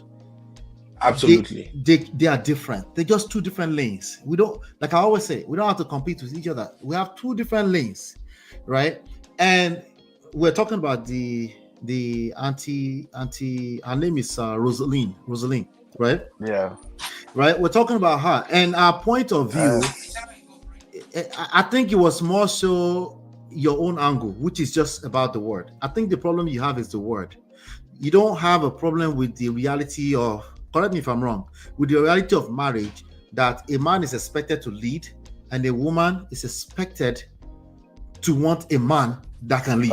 MOP, give me just 2 minutes. Okay. Yeah, let's go to Natu. Natu, you did it. Hola, ¿cómo estás, MOP? Welcome back. You welcome back. Hi, Natu. Oh my God, I had a long time in Nigeria. I came back and I was so stressed. I see. You didn't want to come back. I see. I wanted to ask you guys to ship my clothes for me. But the shipper does not ship to Kaduna. That's why I came back. Oh, okay. But you came back in peace, right? I did. I'm just stressed out and under the weather a little bit. On the weather? You're under the weather? There's no weather. Yeah. Everything is hot here. What do you mean? Hot where? Equally hot. It's only where raining. I mean, just it's only raining. No, the weather has been colder than Nigeria now. Abba, what are you talking about? Anyway, this Yeah. conversation, what's your what first of all, what's on your mind? What do you want to share with me? Oh my God. I just want to share with you, welcome back. We miss you. Oh, thank you, thank you. I No, appreciate seriously. I just wanted to come tell you that. LOB, where have you been? We miss you, but it. Thank you. welcome I've back. been dropping videos now every day at 12 noon. I drop videos. Yeah, I don't know. I do Inside see the those car. ones. Yeah. Funny enough, I watched this her podcast yesterday. Like I watched it through, Okay. even though I was working in between. But it was kind of like an interesting. It was an interesting interview. I do like her point of view to some extent. But I just had to understand with her that people have different views to life. Like when she said that she does not advise her daughters because they are adults, like you should know what you want to do. I can't tell you what works for me might not work for you. I do agree with that, but sometimes too you will give guidance. You know what I'm saying? So Right. like advising sometimes is not like basically telling the person what to do. Sometimes that advice might come as a guidance too, because the person might not know what they're doing. So Right. if someone younger might come to you with a question or for help for anything, I think you should be able to like drop one or two nuggets. And also you can put a disclaimer and be like, what works for A might not work for B. You know Right. what I'm saying? And to be honest, to be fair to her, she put a disclaimer in the beginning, say, I'm not a marriage expert or relationship expert. I don't Yeah, even she did advise say that. others. She did that in the beginning. Okay. Yeah. She did say that. She did say that. And then also on her perspective on cheating, right? There are some people that after 20 years when they cannot take cheating, they probably might have been enduring it for a long time. You understand what I'm saying? So some people like enduring and standing cheating is not because it doesn't affect them or doesn't. Some people like Africans used to do, they say we're staying because of the children. Some people might just be enjoying because of the children. Once the children get to a certain age that they want to leave, Yep. you hear people saying, They're gonna do a mubo. exactly. They'll be like, all this while, haven't you seen stories of mothers going abroad now and getting boyfriends? What? And the Yeah, children, of course. that's a new thing. And the children are confused now because they don't know what to tell their fathers. But Right. I keep Actually, saying she's like, going over to her children's house to go and be a nuisance. that's another part of it. When I went to Nigeria, right, one of our family friend had a stroke. We went to see him. He's been on, like, our grandparents were friends, our parents are friends. Now the kids will continue the whole lineage of the friendship. And when we went to see him, he made a very valid point that I said, I need to come and share this with my people. He said, "Oh, can you guys help me thank my wife because she's been doing an amazing job taking care of me." But this man forgot that when we're growing up, he does not mess with his wife, and you can't mess with his wife. Oh no, he doesn't play. His wife does not know the mechanic shop. She doesn't know anything that has to do with car. Is just him. As Do you mama. understand? Exactly. So now Yeah. that he's older and he needs her help, Right. she's there for him. Now she's taking care of him. Yeah. Oh Yeah. my God, the way he was talking about it in my mind, I'm like, sir, you're reaping the word you sowed, I beg. It's real. Next thing, like, we know what's up. But I don't think he understood the gravity of what he was doing at that time. Yeah. You understand what I'm saying? So honestly, that's what it is. But Yeah. a lot of people just can't take it anymore. They just be resisting for a particular reason. And when that So conflict now you're talking about a serial cheater. right. If you are staying with a serial cheater, I don't know what to tell you. You probably don't want to leave. But That's the height of disrespect. Yeah. But I think she's talking about cheating. She's talking about A one-time thing. One-off. Yeah. Which some people will argue that there's no such thing. That's just when you cut them. Right. Yeah. And then also, she was talking about submission. And I don't know this submission thing. I don't know why people have been dragging this thing back and forth. But my guy, I think I've made analysis one time. I don't know if it's on your show, Auntie show with farming. Do you understand? Please repeat it. The woman is the soil, the man is the seed. So the person holding the seed is the farmer too. Do you understand what I'm saying? Yes. Now it's left to you to go and look for the soil that will fit the kind of seed that you have. If you are a farmer and you farm yam and you go to a rocky sand to go and farm yam there, okay, you're on your own. Yes. I don't know what you want to reap. Do you understand what I'm saying? But That soil, that's who that person is. That's the soil.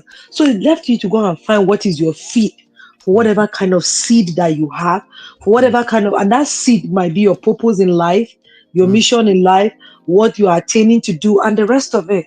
So you look for a woman that aligns with whatever thing you want to do. So that when you plant that seed, you're going to nurture the soil and make sure everything that the soil needs, all the nutrient that the soil needs, because the soil has its own nutrients already. So you help and bring other stuff like fertilizer, tilling the soil, and how to put the seed. And then when you put, you'll be coming to remove the weeds to make sure that the weeds are not overshadowing your plant that you put. You understand? But if you drop seed and did not come back, you drop seed in April when rain starts to fall, and you come back in September to harvest, you are called a barao. No, a barao is a thief. You're a thief. So you didn't earn it. No, you didn't. You didn't do the work. You didn't do the work. So now after this, now we can talk about submission. We can't talk about submission just out of nowhere. You can't come and be saying that this soil that I have is a useless soil. You know I plant corn, it didn't give me. Then they will now ask you, what kind of soil is it? Is it a sandy soil? Is it a loamy soil? Is loamy soil I can only remember.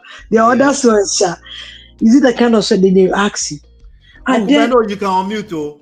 And then the kind of seed that you have, every seed has its own season of planting. So if you are planting peanut and I'm planting corn, you can't expect the same germination and the same harvest season because all their process is different. Even if it's beans, it's different. My mom planted beans and she didn't go to harvest the beans when she was supposed to harvest it. Guess what happened? That seed, that the beans dried up and it opened up and it fell on the sand. Now it's giving her triple work to go and do. Yes. So if you're understanding my analysis now as a farmer, you didn't go to go and remove your beans when you're supposed to remove it. Guess what? You are going to go and harvest that beans with the sand and come and sit down and do the work of separating the sand from the beans and then other work inclusive. So the point I'm making here is that if you plant, if they give you work in PCW and you just go and collect paperwork and come back home and come and sleep, and you're expecting PCW to pay you, you are a thief. If I'm doing investigation and it shows that you're a security guard, and then I see that you're collecting money from KPMG, sir, you are doing money laundry. There's no two ways about it. How are you a security guard working in Wisdom Protective Service and collecting money in KPMG? Come and explain yourself to us. You are doing fraud. If you're not doing fraud, you have explanation to do. So there's no two ways about this thing. Something is missing there. I like what you said. You know why? Because I like how you brought it back that way. Because it's like I was pulling teeth. I was already looking for it until Uncle Beno excused himself, right? When he was talking about, I don't believe in submission. It's like somebody's asking for submission. You know me, I don't believe in asking for submission anyway. I don't believe in asking for respect. You know those who are asking for submission is those people are asking like, give me the car key. So you understand what I'm saying? So I already don't believe in that, but I do believe in submission. It's a thing. It's not. Shout out to, let me see. I think Black Diamond says submission is sweet. I can't be stressing myself. Let my man take the wheel, please. Chicken now is not too hard. Well, see, let me tell you, good men don't understand. No matter Diary of a Niger Girl, Ife was talking about, she said, we independent women, we like soft life too. I said, me, I'm not an independent woman. People should leave me alone. If I say I have capacity, please remove me in that independent WhatsApp group because that one, they have a different tag attached to them. But that's the fact. Do you understand what I'm saying? I think I don't think Ife believes in independence, does she? Not anymore, at least. I think she's adjusting. No, she's adjusting. No. Yeah, she's adjusting. Yeah. She's adjusting. She's really adjusting. Hard life will be your mate. Listen. Hard life is not your mate. You know? What the hell? So even when you see, even with children, the child that you are being strict with, and the parent that is being a little bit soft to the child, you get different results. My sister and her kids, right? I get different results from her kids, from my sister, the results I get from her kids. And we're aiming towards the same thing, but we take different approach. So it's the same thing with having a woman in your life, honestly speaking. Yeah. Good point, Sister Natu. Uncle Beno, welcome back. No, Yeah. I'm always here. You know, I'm at work, so Well, I I just know. don't want it to like So disturb with the that analogy, Uncle Beno, do you still not believe in submission? Like I said, it depends on context, each individual and context. You know. Okay. Submission is not a big deal for some people, why it's a lot of things for some people. And I explained my own point that I don't really believe in submission. Oh, wife submit. But rather, I believe in respect. So let me ask you this question, So Uncle that's Beno. my answer. Let me ask you this question, Uncle Beno. What is the disadvantage of submission in your opinion? Okay, in my opinion, when you say a woman should submit, that is us taking it way back to our old traditional belief marriage system. When you say a woman should submit, that means, in my own view, she don't have a say. The husband is the all and all. So even if she want to go right, and right is the right direction that she's supposed to go, and the husband have a contrary opinion and say, no, I want you to go left, then left it is. That's how I see it. And that's how it used to be with our mothers back in the days. So that's my own point of view anyway. I get you, but let me share my own point of view with you. Let me just add one more thing. It's just like when some people say, you know, there are some women that, based on the circumstances surrounding their marriage, they are still working and they give their check to their husband, even right here in the United States. You know, there are still some people like that. But you keep correlating that with our forefathers. So let me give you my own point of view, right? My grandmother and my grandfather. My grandfather was born in 1909 or 1910, something like that. He passed away in 2002. My grandmother was the second wife, and she was born in 1926 or 24 or so.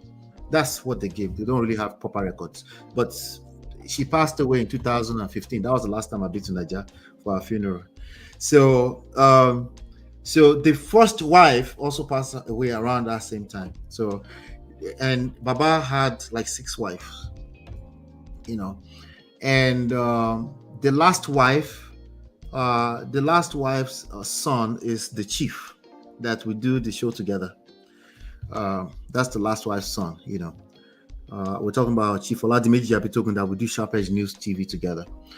So why am I bringing that up? I saw their dynamics because I spent a little bit of time in the village for holidays, right? It wasn't subjugation, which is what you are describing. It was submission, but it wasn't subjugation. Not only that, Mama was a trader, avid trader that brought in money, spent her money also, but she never, at least not from what I saw, she did not submit her money to Baba. If anything, the stories we've heard is that she actually lent money. She borrowed money to Baba to do some projects. That, you know how that goes when you borrow your husband money, that money might never come back as long as everybody is happy and they are promising that they will return it, you know. So on this internet street, people tend to correlate the subjugation with submission, right?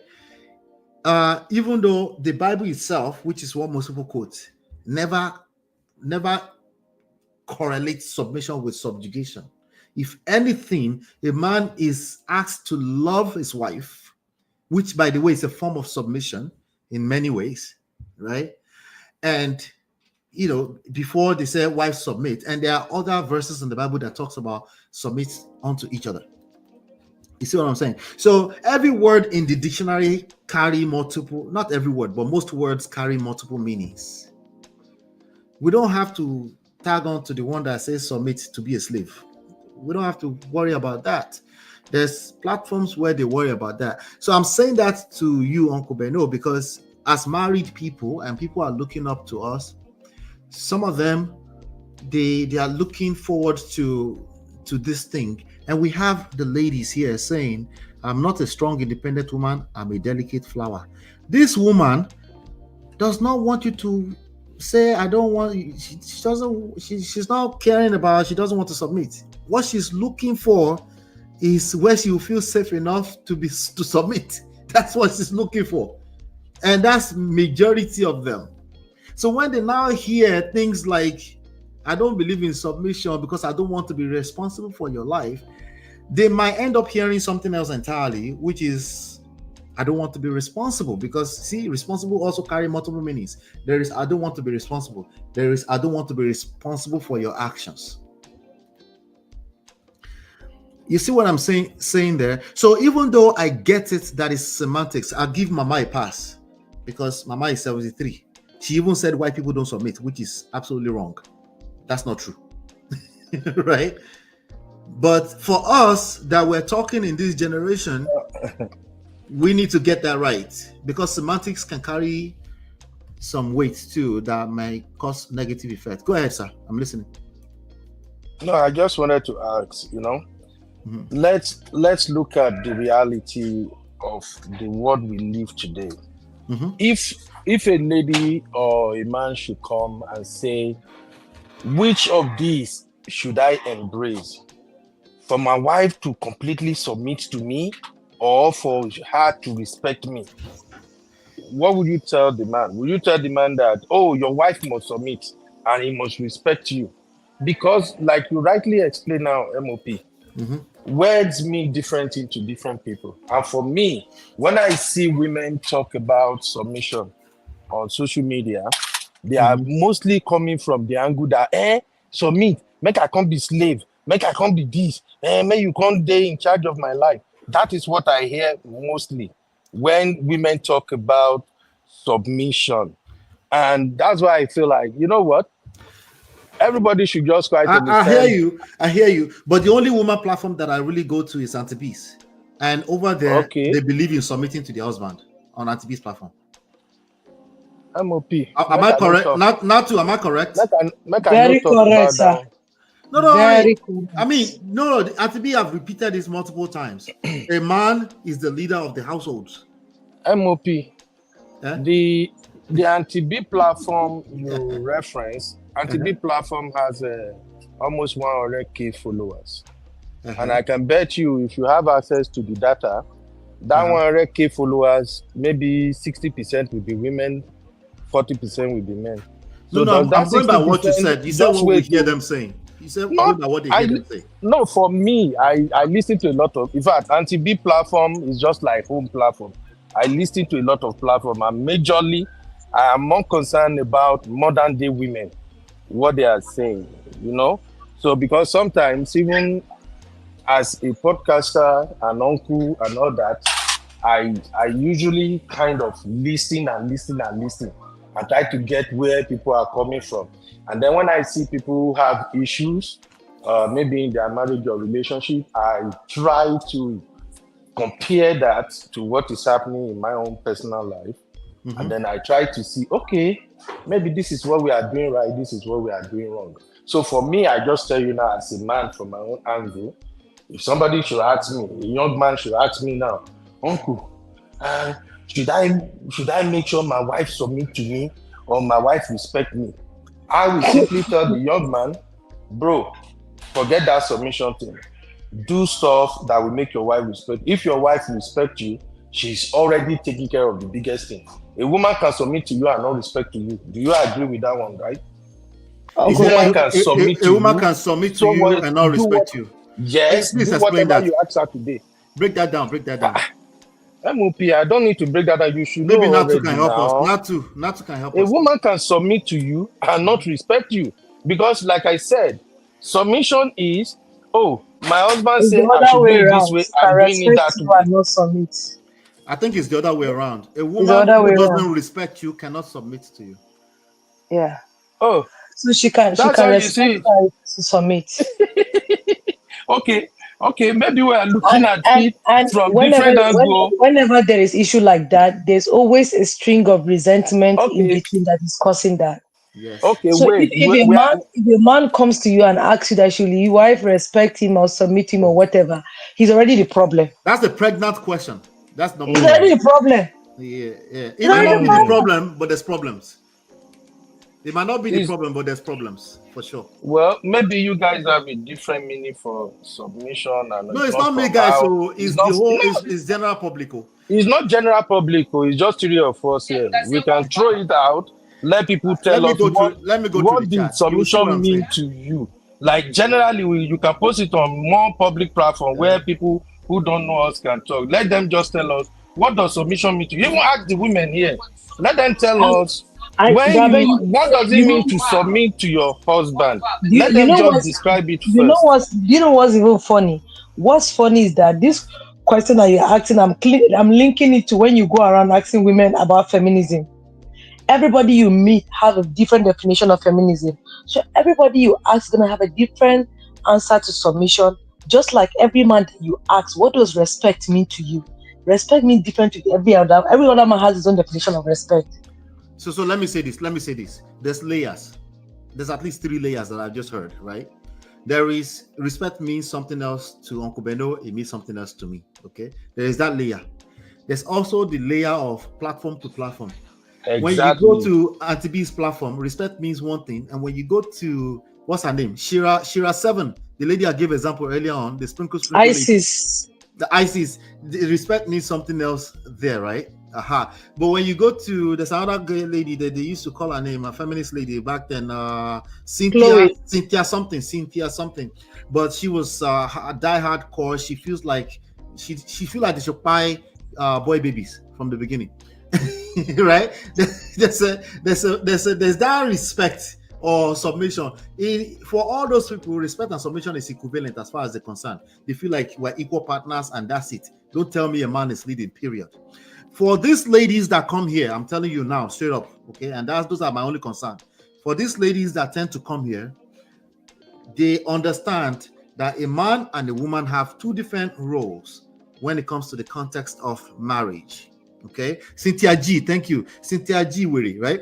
So when you go to that platform, when you say submission to them, they are thinking plantation. Okay, but that's not what submission is when you're on a platform where we talk about marriage. Anybody who comes here would think we're talking about submission in the form of supplication. That person has a bigger problem. It's called social intelligence. They don't know how to read a room, and I'm not the one that will solve their problem here.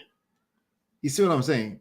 Now, if we go to those platforms and we're hearing them too much, it's very easy to start to adjust things. Okay. Now, for me personally, if I'm talking to like my wife or something like that, the word submission never comes up. Even respect, it just never comes up. There's an issue, the main issue. We need to address the issue, right? As opposed to, oh, you don't respect me. It never, ever comes up. It doesn't mean that's not what's playing out. It's only on the internet that we use the word respect, submission to label what is going on so that we can understand a little bit better. So in the context of marriage, submission is not a bad thing. And even ChatGPT understands that. Even ChatGPT, as in woke ChatGPT that like to use they, him, her as they and that. Even ChatGPT says submission often refers to a mutual willingness to serve, respect, and prioritize each other's needs for the health and unity of the relationship. Submission didn't just fall out of the sky. There's a purpose behind it. Human beings are mad. If you just leave them and just be hanging out anyhow and do anyhow, everybody would just collect. We need structure. So when we say children submit to your mother, mother submits to the father, father submits to God, it's because of the structure in that. It's not something that somebody just say and we just go into the dictionary meaning that means subjugation and we just dismantle it. MOP. Yes, sir. I think it might make a lot of sense if we start giving an example or scenario to make it clear. So if you can give us I'll use the example I gave earlier. 2 examples of a situation in this modern day where a woman shows submission and 2 examples of when a woman shows respect. So again, submission and respect, they tend to be used interchangeably, right? If a woman, submission is more like an umbrella thing, right? Which is why I said if a woman doesn't respect you, don't even ask for submission. She no fit. she no fit submit. If we are talking about the same meaning of submission, no, right? So, for example, if a woman submits to your leadership, right, you don't have to tell her, right? You don't have to tell her that she caters to the home. It doesn't mean she's doing chores. That's not what it means. That's what makes her feel like a woman, right? She might be the one ordering people around to do it or ask for it to be done, but she understands that it's not something you have to teach or anything like that. Even if she did work equally with you, same number of hours, it's not stuff that has to come up. Okay, so the example I gave you earlier on, I'm going to give that example right now. The example where I said she decided that she's going to go, right? That's a one-time event. You said, Auntie, it's raining, right? And she goes, I beg, leave me alone. Since when? That woman does not respect you. And then punctured tires. And now she expects you to treat her like she submitted to you, right? She has no respect for you, but yet she expects you to take care of the overall submission responsibility as a man, right? That's an example, right? So she expects you to do that because that one event of her disobeying, it's not really a disobedience. It's basically her saying, it's a one time, just let me go and get what I want to get and come back home. You understand what I'm saying? Now, in a grand scheme of things, if you have a woman who just wants to go out there and, she doesn't respect you, right? Let me give you an example, an outright example of respect. You're at a party and she goes, I beg, let's go and sit down there. Like, what do you mean I can't do? I'm talking to people and you're in my face. And she talks at you like that, right? That woman obviously is not submitted to your leadership, not just because she's not submitted. The deeper reason is because she doesn't respect you. You see what I'm saying? So a woman who respects you, you don't have to ask her for submission. A woman who trusts your leadership, you don't have to ask her for respect. There might be small crises that you can point at that you can call respect. You disrespected me here, because it's closer to a verb, like a verb, right? You can use as a to-do word, right? Like, you don't respect me, right? You don't submit to me, right? Submission is not so you don't submit to me. You don't usually say that, but you might bring up submission in this topic. So like I said earlier on, it tends to be used interchangeably. Sounds like it's basically the same thing. What it means in the context of marriage is that somebody trusts your leadership. It doesn't mean that I get to order you around. That's not what it means. MOP, let me add this real quick, right? From our own observation in life in general, I've noticed that most men that complain Chinye, about... Let me say shout out to Chinye first. Chinye, welcome. That's my boo right there. Yeah. So I realized that men that complain so much about submission and respect, they fall under the category of men that don't have mentorship, or they don't believe in a higher power, or they don't even have anyone ahead of them that they submit to. Let me ask you this question. Natu, yes, sir. Do you prefer to submit to your husband or not? Of course, I'll prefer to, if it gives me a reason to. What do you mean give you a reason to? So this is the point. Like women generally, we want a man that leads. Do you understand what I'm saying? We see you as the head of the house or as the leader of the pack. So if you are the leader of the pack, you have to have a direction in which you are going. But if you become the leader of the pack without a direction, or you don't have a plan of where you're taking the family to, what am I submitting to, sir? Where you're taking us spiritually, where you're taking us mentally, where you're taking us financially. This is the plan I have. But I don't want to extend it beyond that, right? I agree with you 100%. But if you find yourself in a marriage where you're not able to submit to that person, it's a larger conversation, obviously, right? It's a struggle. But I agree with you that a woman naturally, I always say that, woman naturally submits, right? Yeah. If a woman is arguing with her destiny, saying, I don't like to submit, I do something, there's something else, or she's trying to say something like Auntie Rosie is trying to say something else. The word submission is just being demonized. That's what that is. If I wake up, yes, it's been demonized. If I wake up today and my husband is like, oh, I want us to buy a house, and we are projecting 1 to 2 years. I want us to be able to save this and that and that. This is what I'm doing. This is the job I'm doing. I'm getting a side gig to add up to be able to get this. So I'll give you my paycheck. I will give you. You want us to gather money to buy? That's not the problem, sir. Where do you want the money to go to? Do you understand what I'm saying? But if you come and say, we need to buy a house, I'm bringing this and you're bringing that. Excuse me, sir. Yeah, What yeah. did you say? Before I go to, I got you.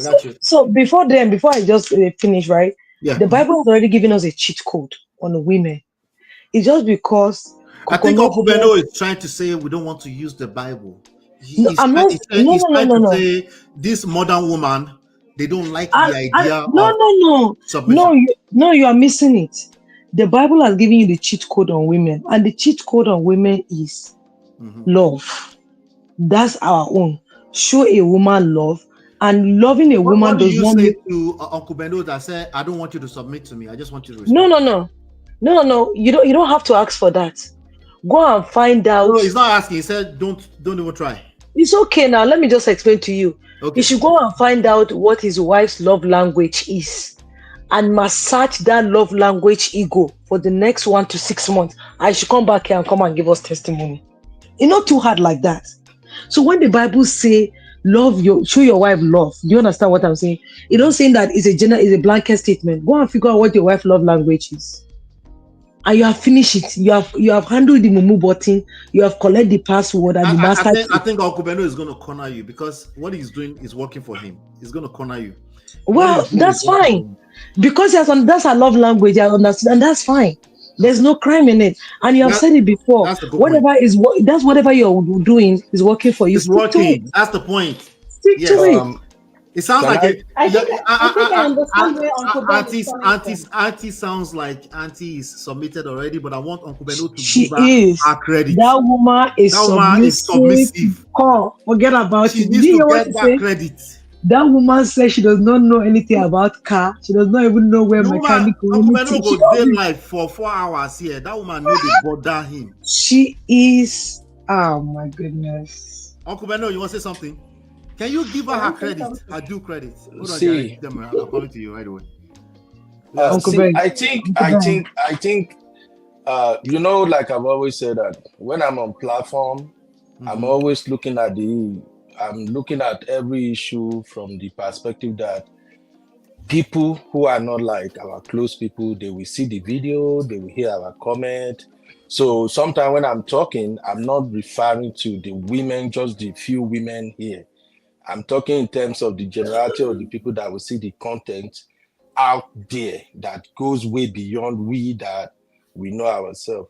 So let me just quickly say this MOP, because you've not really given me a good example of how to differentiate submission from. I will give you an example. I have an example. Let me just land. The man will give us an example.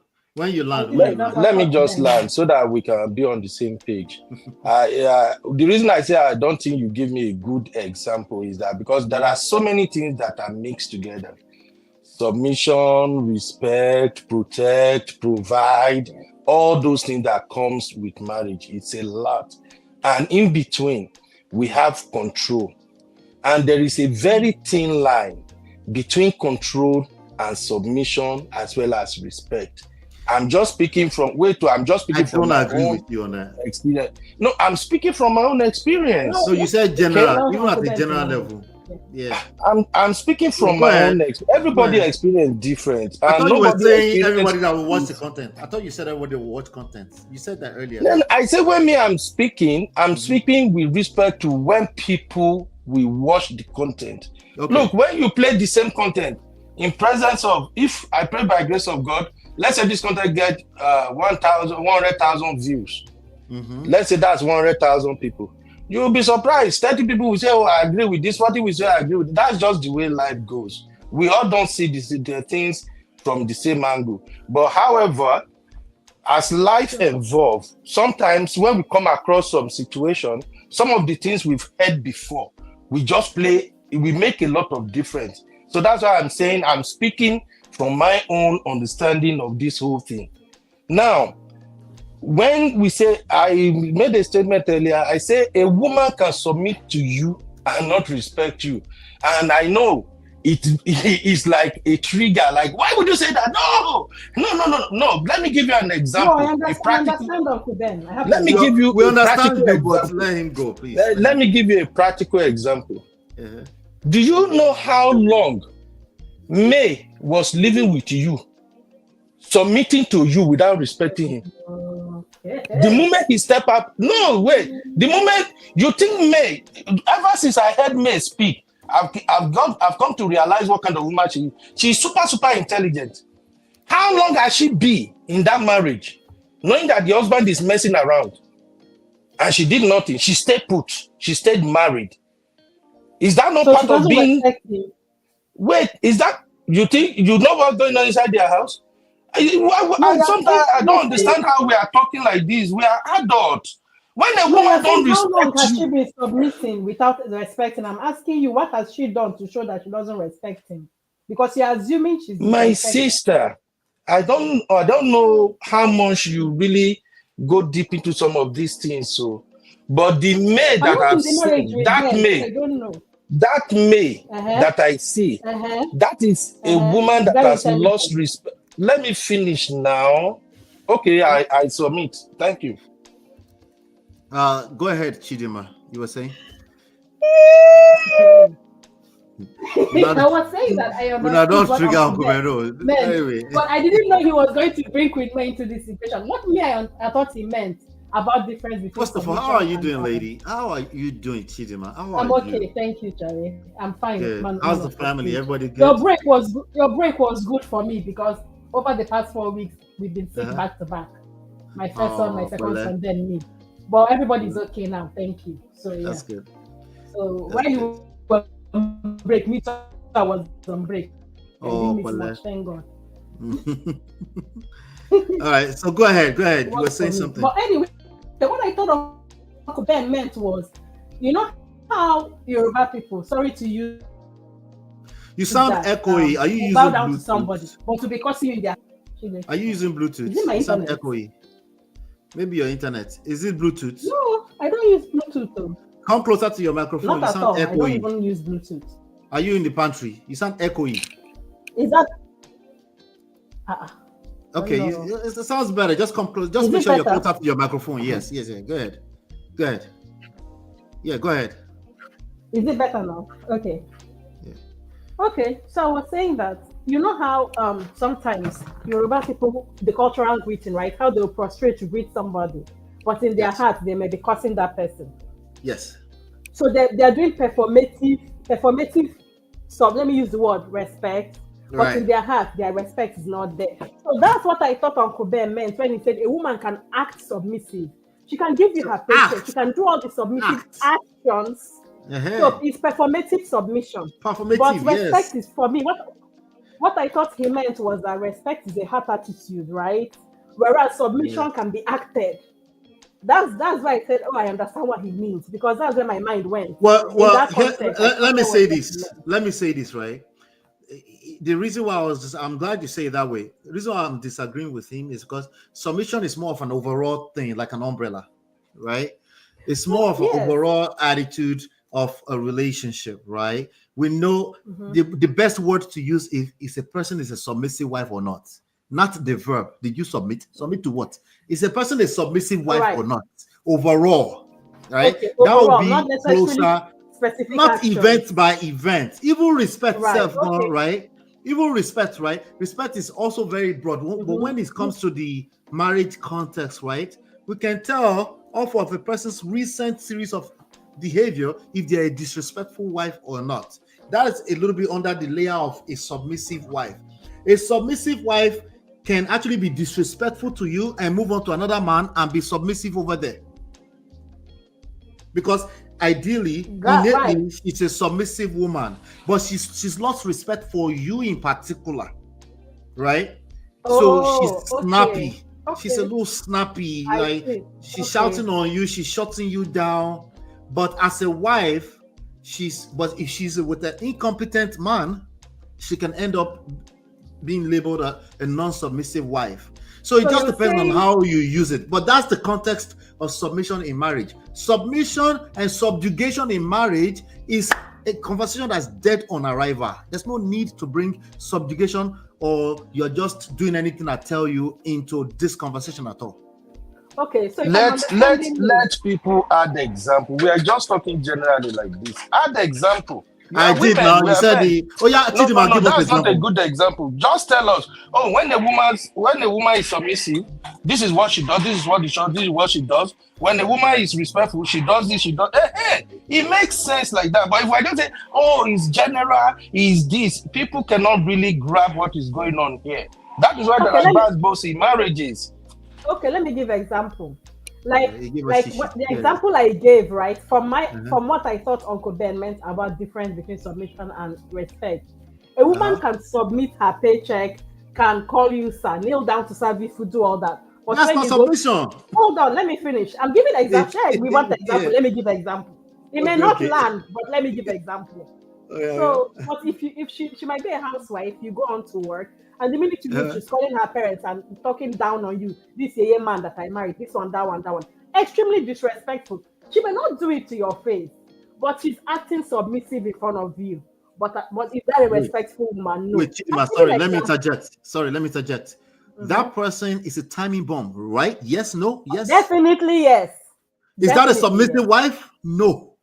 That's just acting, like you said, acting performative. That's what I'm saying. Yeah.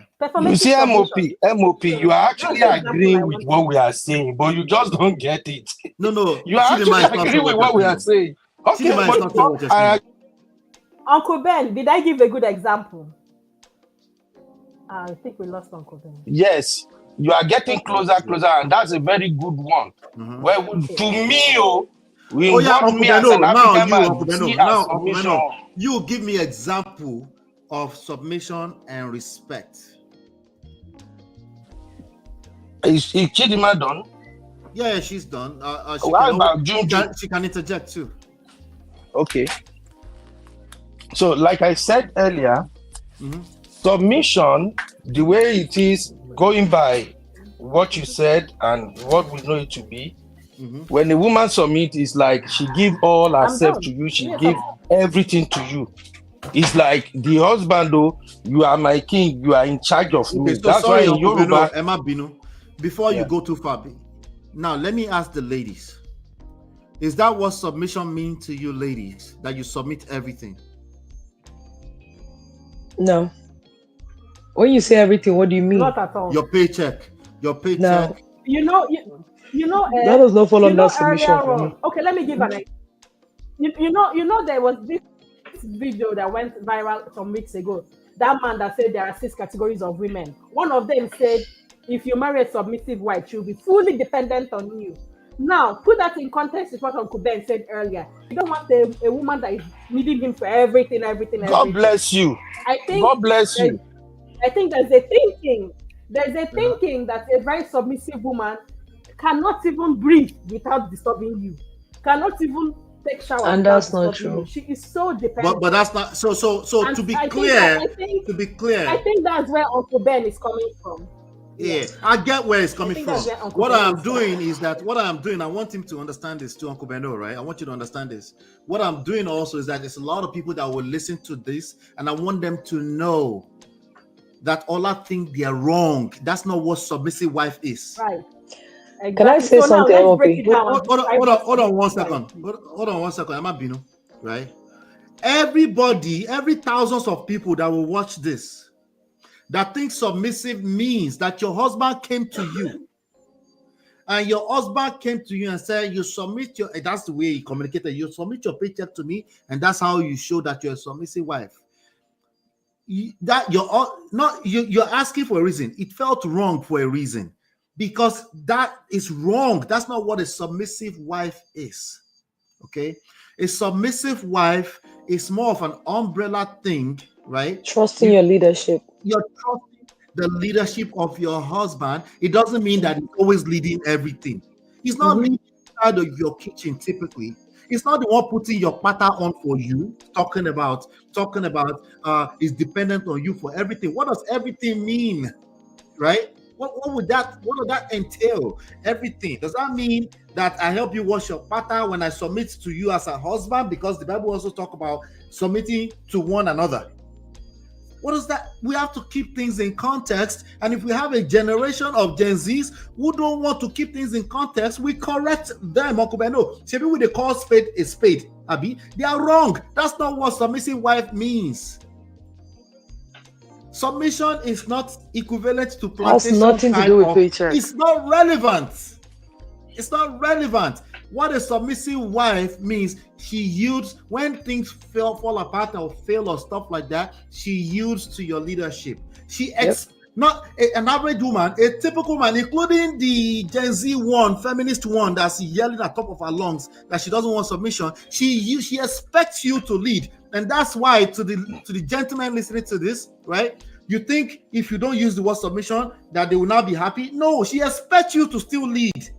It's a misleading something. It's a dangerous rhetoric, and she expects you to lead. It doesn't mean you're responsible for every angle of her life. That's not what it means. Okay? Because if that's the case, then she would drain you, and that doesn't mean she said just because she submits to you and everything. Let me say it this way, and I'll yield to Chidima real quick, right? Just because she submits everything to you does not mean she's a submissive wife. Okay? Yes, this is still English. I know I use the word submit and submissive at the same time.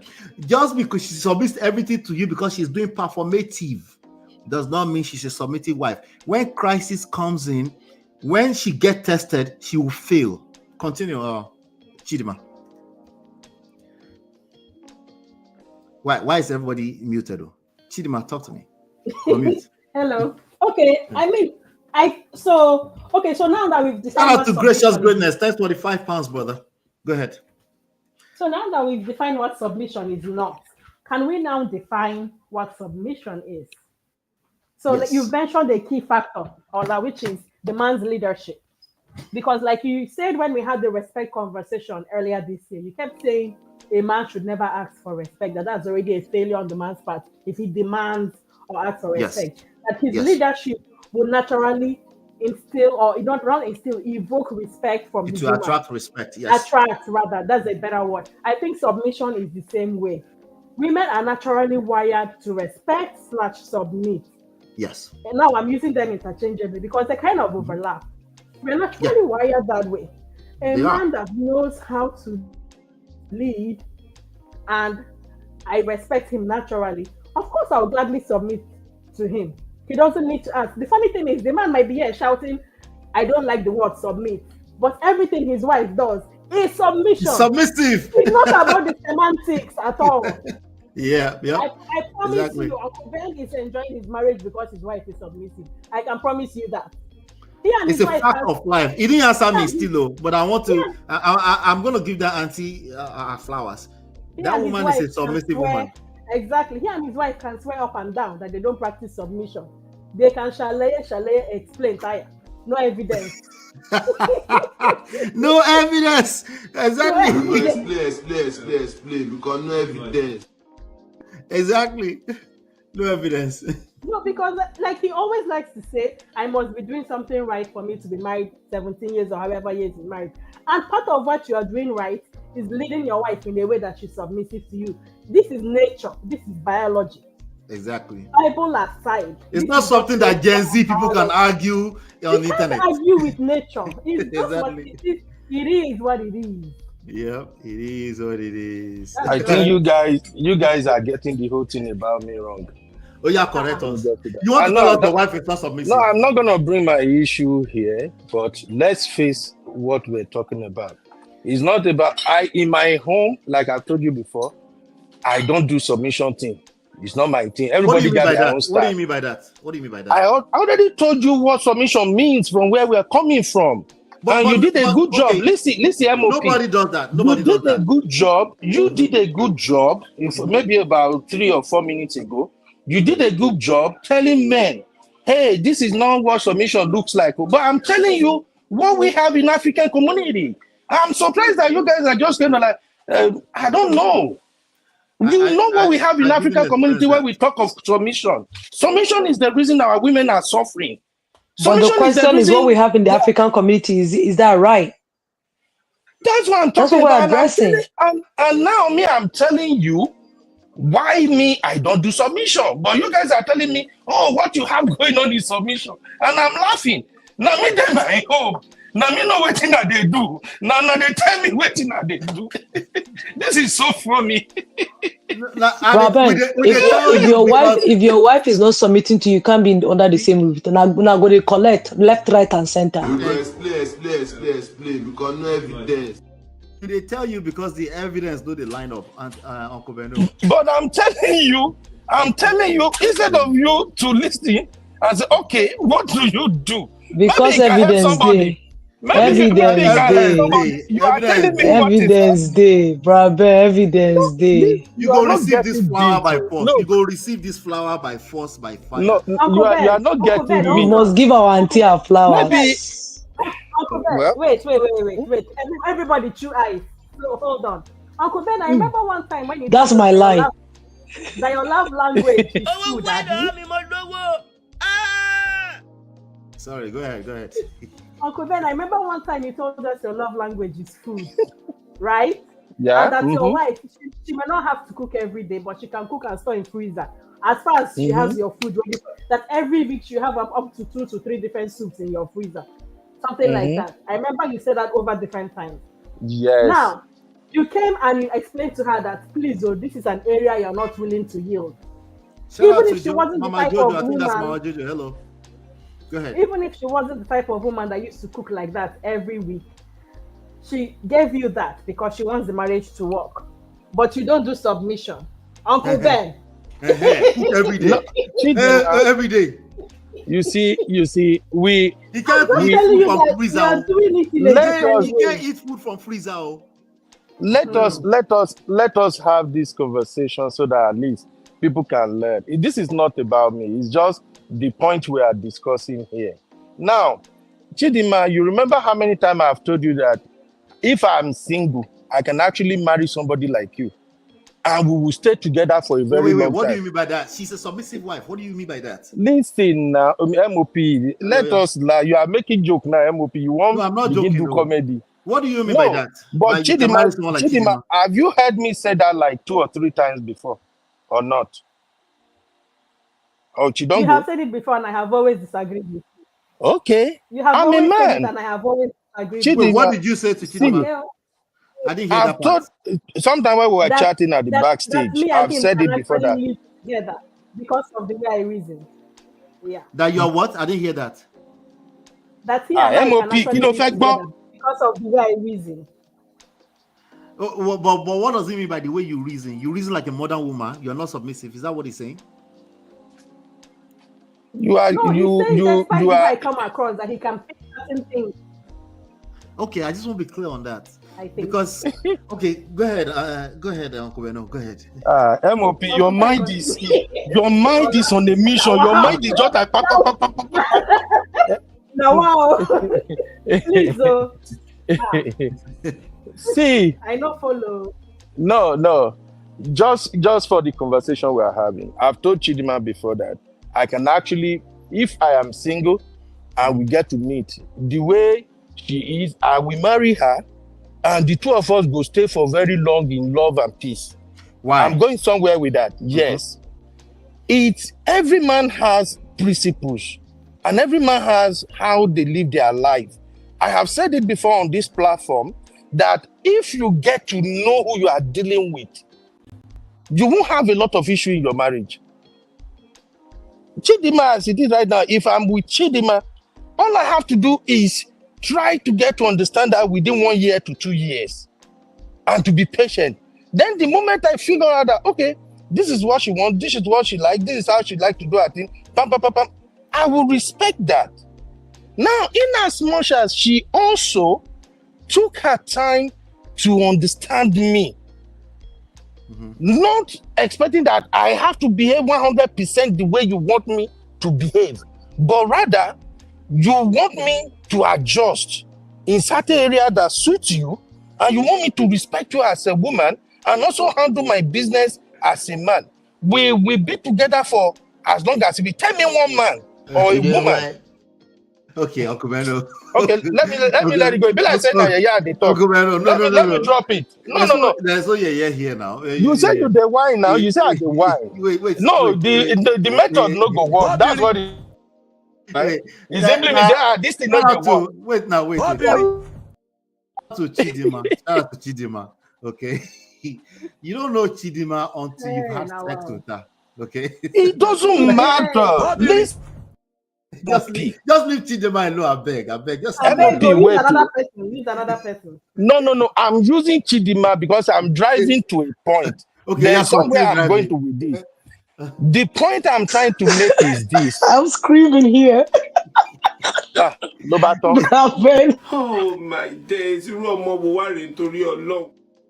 Okay, is it you somebody else? Is it I'm using Chidima? MOP, this is no time to throw me. When you are throwing me like sorry, this, like sir. you are making fun of me. No, I'm not making fun of you. It's not you. It's me.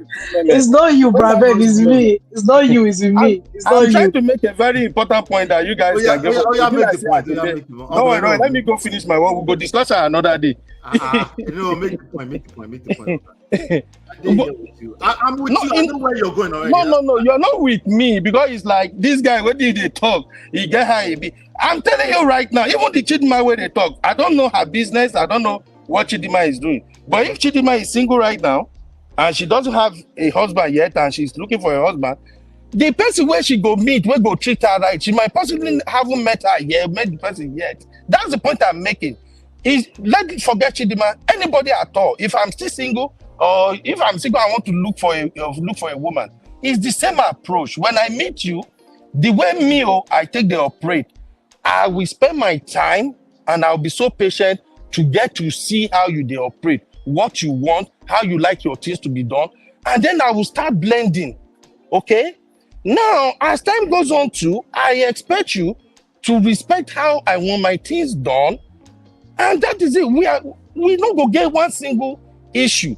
I'm saying that with respect to, your wife has been submitted. I agree whatever you describe it. But for me, I think what my wife do most is that she come to respect me for how I want my things done and how I handle issues. And since she knows that, we know they get issue at all. But because she also has her own expectations.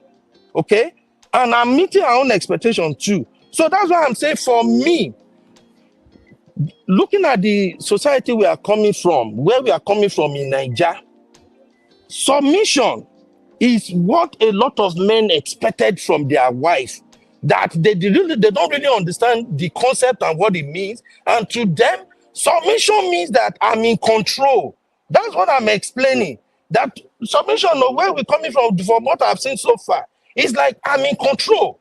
You have to listen. When I talk, you listen. When I say move, you move. Sit down, you sit down. It's like you are literally in charge of a woman's entire life since you marry her. That's what submission looks like in the society we are coming from. And I said for me, I don't buy that idea or that type of this is what submission looks like. You've heard pastors preach it, woman, submit to your husband. Woman, submit to your husband. Really? That is not what it's like. So to me, I prefer let us work on respecting each other. Forget the submission.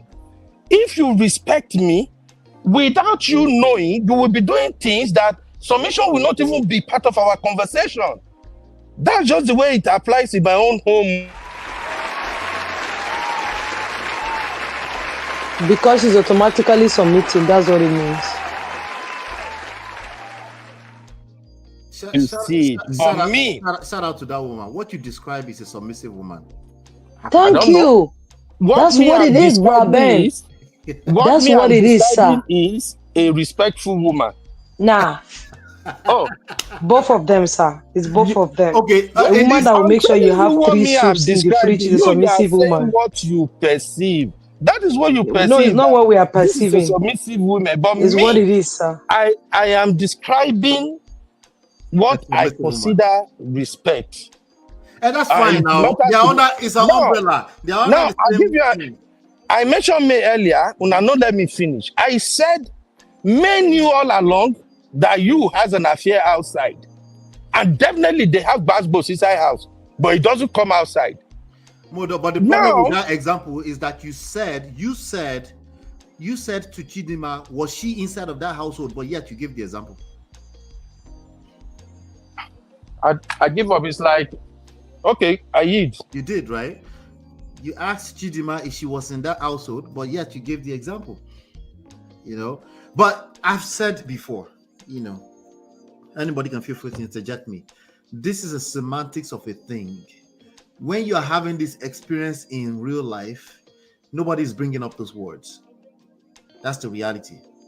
Those words will only come up after there's basketballs, you know, and usually is the symptom. Honestly, we Lack are of just respect. Sorry, you said what? honestly, we are just doing semantics at this point. It's just I semantics. think Uncle Ben is saying he doesn't practice toxic submission the way he sees it being talked about online, which It borders on doesn't abuse practice and toxic control. masculinity. So, Yes. so you know how the word submission has become triggering to some modern women. That is the angle he's pushing against. He doesn't want to be cast in that light and That's say, what he's "Oh, saying. my wife is practicing Yeah. submission." Yeah. He's pushing against the toxic online rhetoric of submission. He prefers to call it respect. So for peace to reign, let us all submit. No, unto them not just that. and have- Uncle Beno can correct me if I'm wrong, but not just that. He also said he doesn't want to be responsible for everything you do. Right, that's the other side of it, which is why I referenced that other guy that said there are 6 or 7 categories of women. The overly dependent woman. So the toxic submission and the overly dependent woman, those two sides of the submission that are unhealthy. What is overly dependent woman? Describe that. What is that?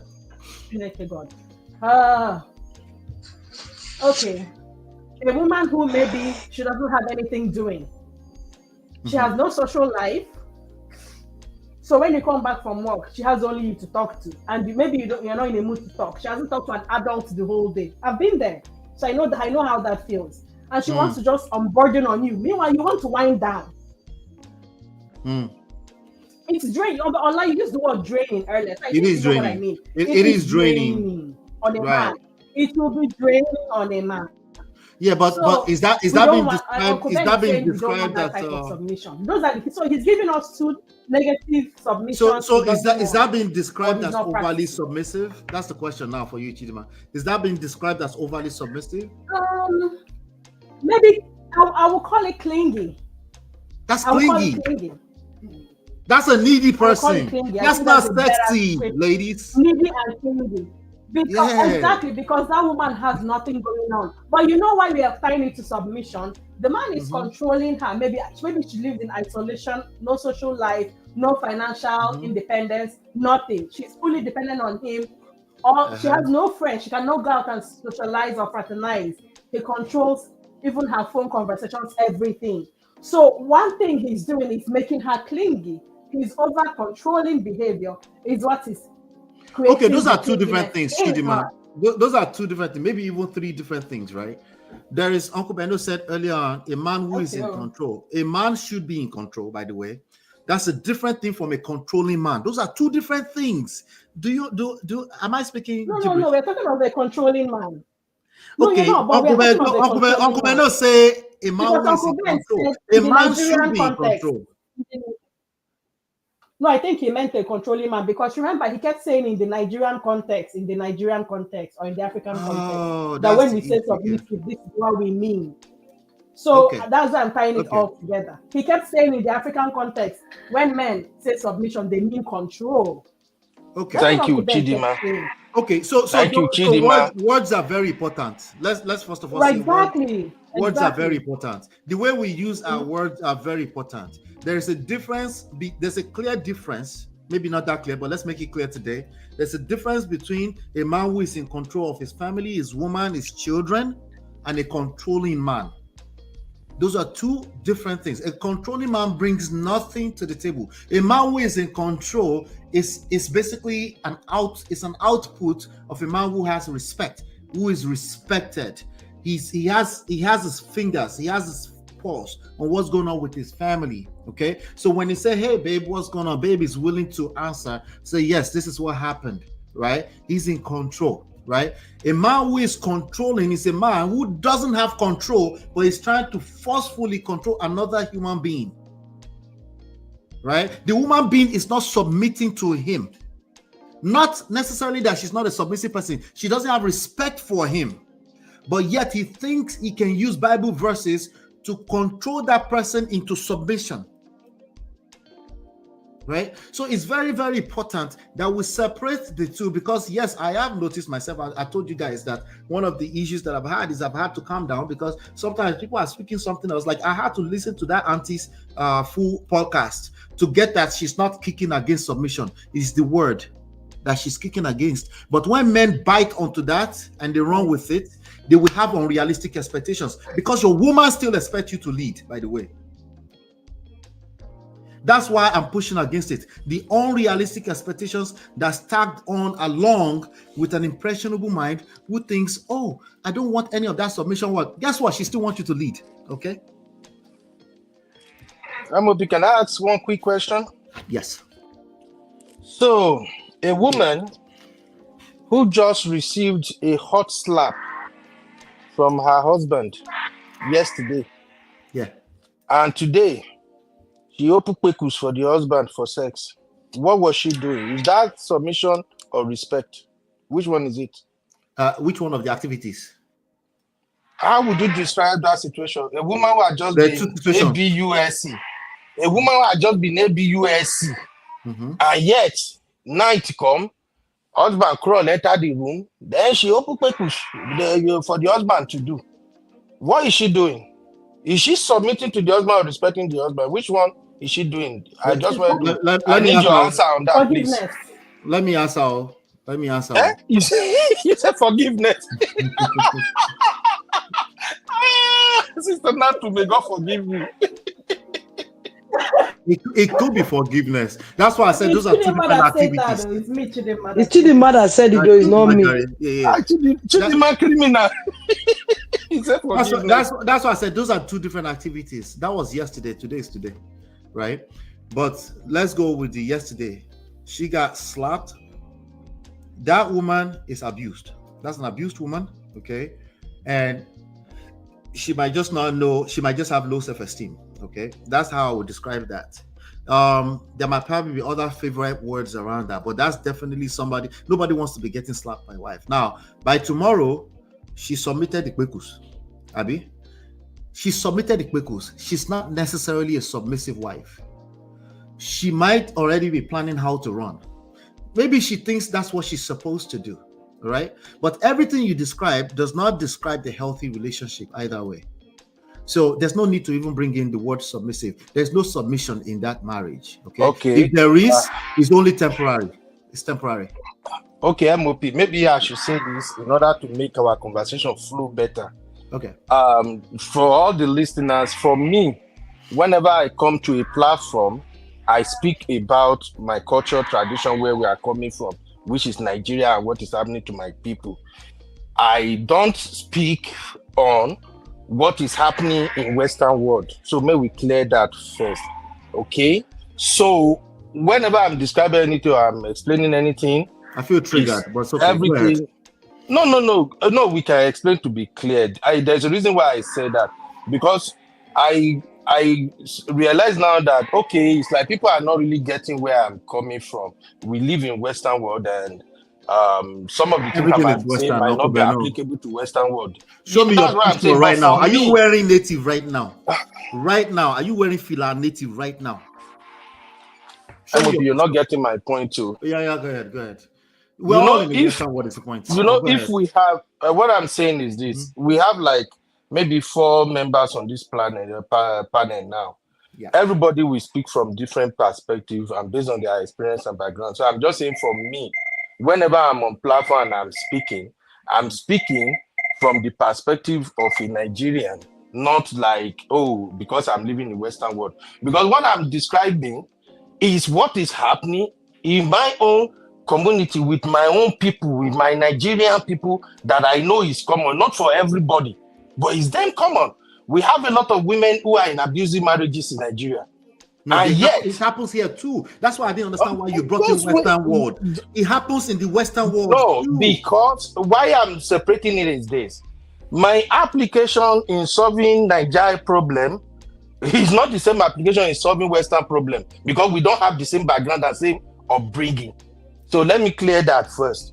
So what I'm describing is the woman that got slapped yesterday, that the husband had just abused, and today, when she's still crying, she's still nursing the pain of being abused yesterday. Now night don't come today. Husband don't open her door, enter room, climb bed. She has to open up. Yeah. Any woman, Sister Natu, you are here. If I'm lying, tell me. Is this not happening in Nigeria? We've had people tell a lot of this story. It's common. Okay? What is she doing? What makes her to feel compared that it's not submission? No, it's not. Oh, that is not her trying not to incur the wrath of the husband. Trying not to piss the husband off. No, that's not submission, brother. That woman is calculating something. What is she doing? Let's read this comment. There's a comment on the screen for it, right? All right. Marlene Davis, shout out to Marlene Davis. She said, if she gets slapped without fear of repercussions, closing legs is the least of her concerns. What you describe is much deeper than a matter of submission and respect. The example, not the example. MOP, let me finish. If you ask that man, if he entered that room, that woman no open leg. I'm tired of how you are abusing me in this relationship. You cannot just be slapping me yesterday and you want to come and sleep with me today. I'm not doing. I don't know, but ask this woman, every Nigerians.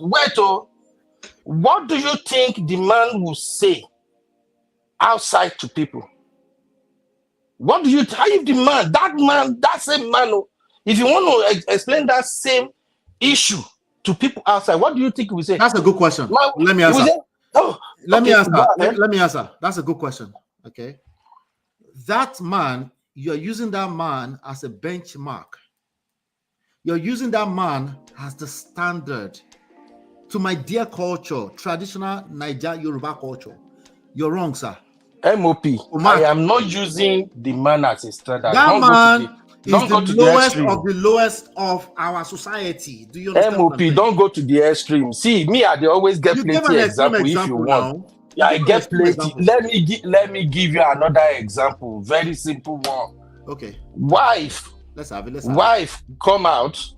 She want to go and hang out with her female friends.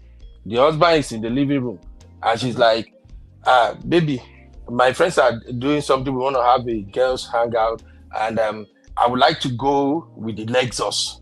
And maybe that Lexus is like the most luxury car they have in their 2024. And there's like, I'm going with the Lexus. The husband now said, where are you going? Hang out with what kind of friend? My friend, go back in there and sit down. And then she did everything, tried to get away. And the husband like, I say, you are not going anywhere. My friend, go and sit down in the house. Then she had to go and sit down and just let it go. She called her friends. I'm not coming. I think have a better word for that. Wait, what is she doing? Is she submitting to her husband? She is subjugated. That is not submission. I'm hoping that grammar you speak so no, in our community. In marriage, that's not submission. Inside dictionary, yes, be practical. MOP. We cannot continue to paint this thing. If you accept that, this is subjugation, but it actually means submission in African let me answer. No. Argue. You are saying it as if it is not what is happening in African context. That's my own pain. Let me answer in peace now. You can't ask question and then answer by yourself. Let me answer too. Okay. First of all, that's subjugation. Okay. Either you're talking about in Africa or you're talking about here. And please stop generalizing that every marriage, I know you did say every, but you might as well just say 95% or most or 80%. You must just say it. No, that is not true. Most marriages that are healthy are not like that in Nigeria either. Those are marriages that are faulty. They exist. You're right. They exist in Africa. They exist here. Those are abusive marriages. That woman is operating out of fear. Okay, the day she gets the courage to run, she will do exactly that. She has her reasons. Okay, there are reasons, I should say, why she's doing that. It could be, what do you call the? It could be the Kinikon syndrome. There's a city in the Europe that they always use for this thing, right? Where people will basically quote unquote submit to their victimizer, their oppressor, like that, not necessarily out of a place of will. When we're talking about marriage and we're talking about submission, it's something that she has to do at will. That doesn't mean she's thinking it. It's something she also naturally does. It's something she naturally wants to do. She actually excels more in that area, in that environment where she can feel safe enough to submit. Submission is not necessarily an action thing. That, oh, you submit the kwekus, so you are submissive. No, Uncle Ben, no. That's the dictionary meaning. We're talking about the marriage meaning. Inside of marriage context and relationship context.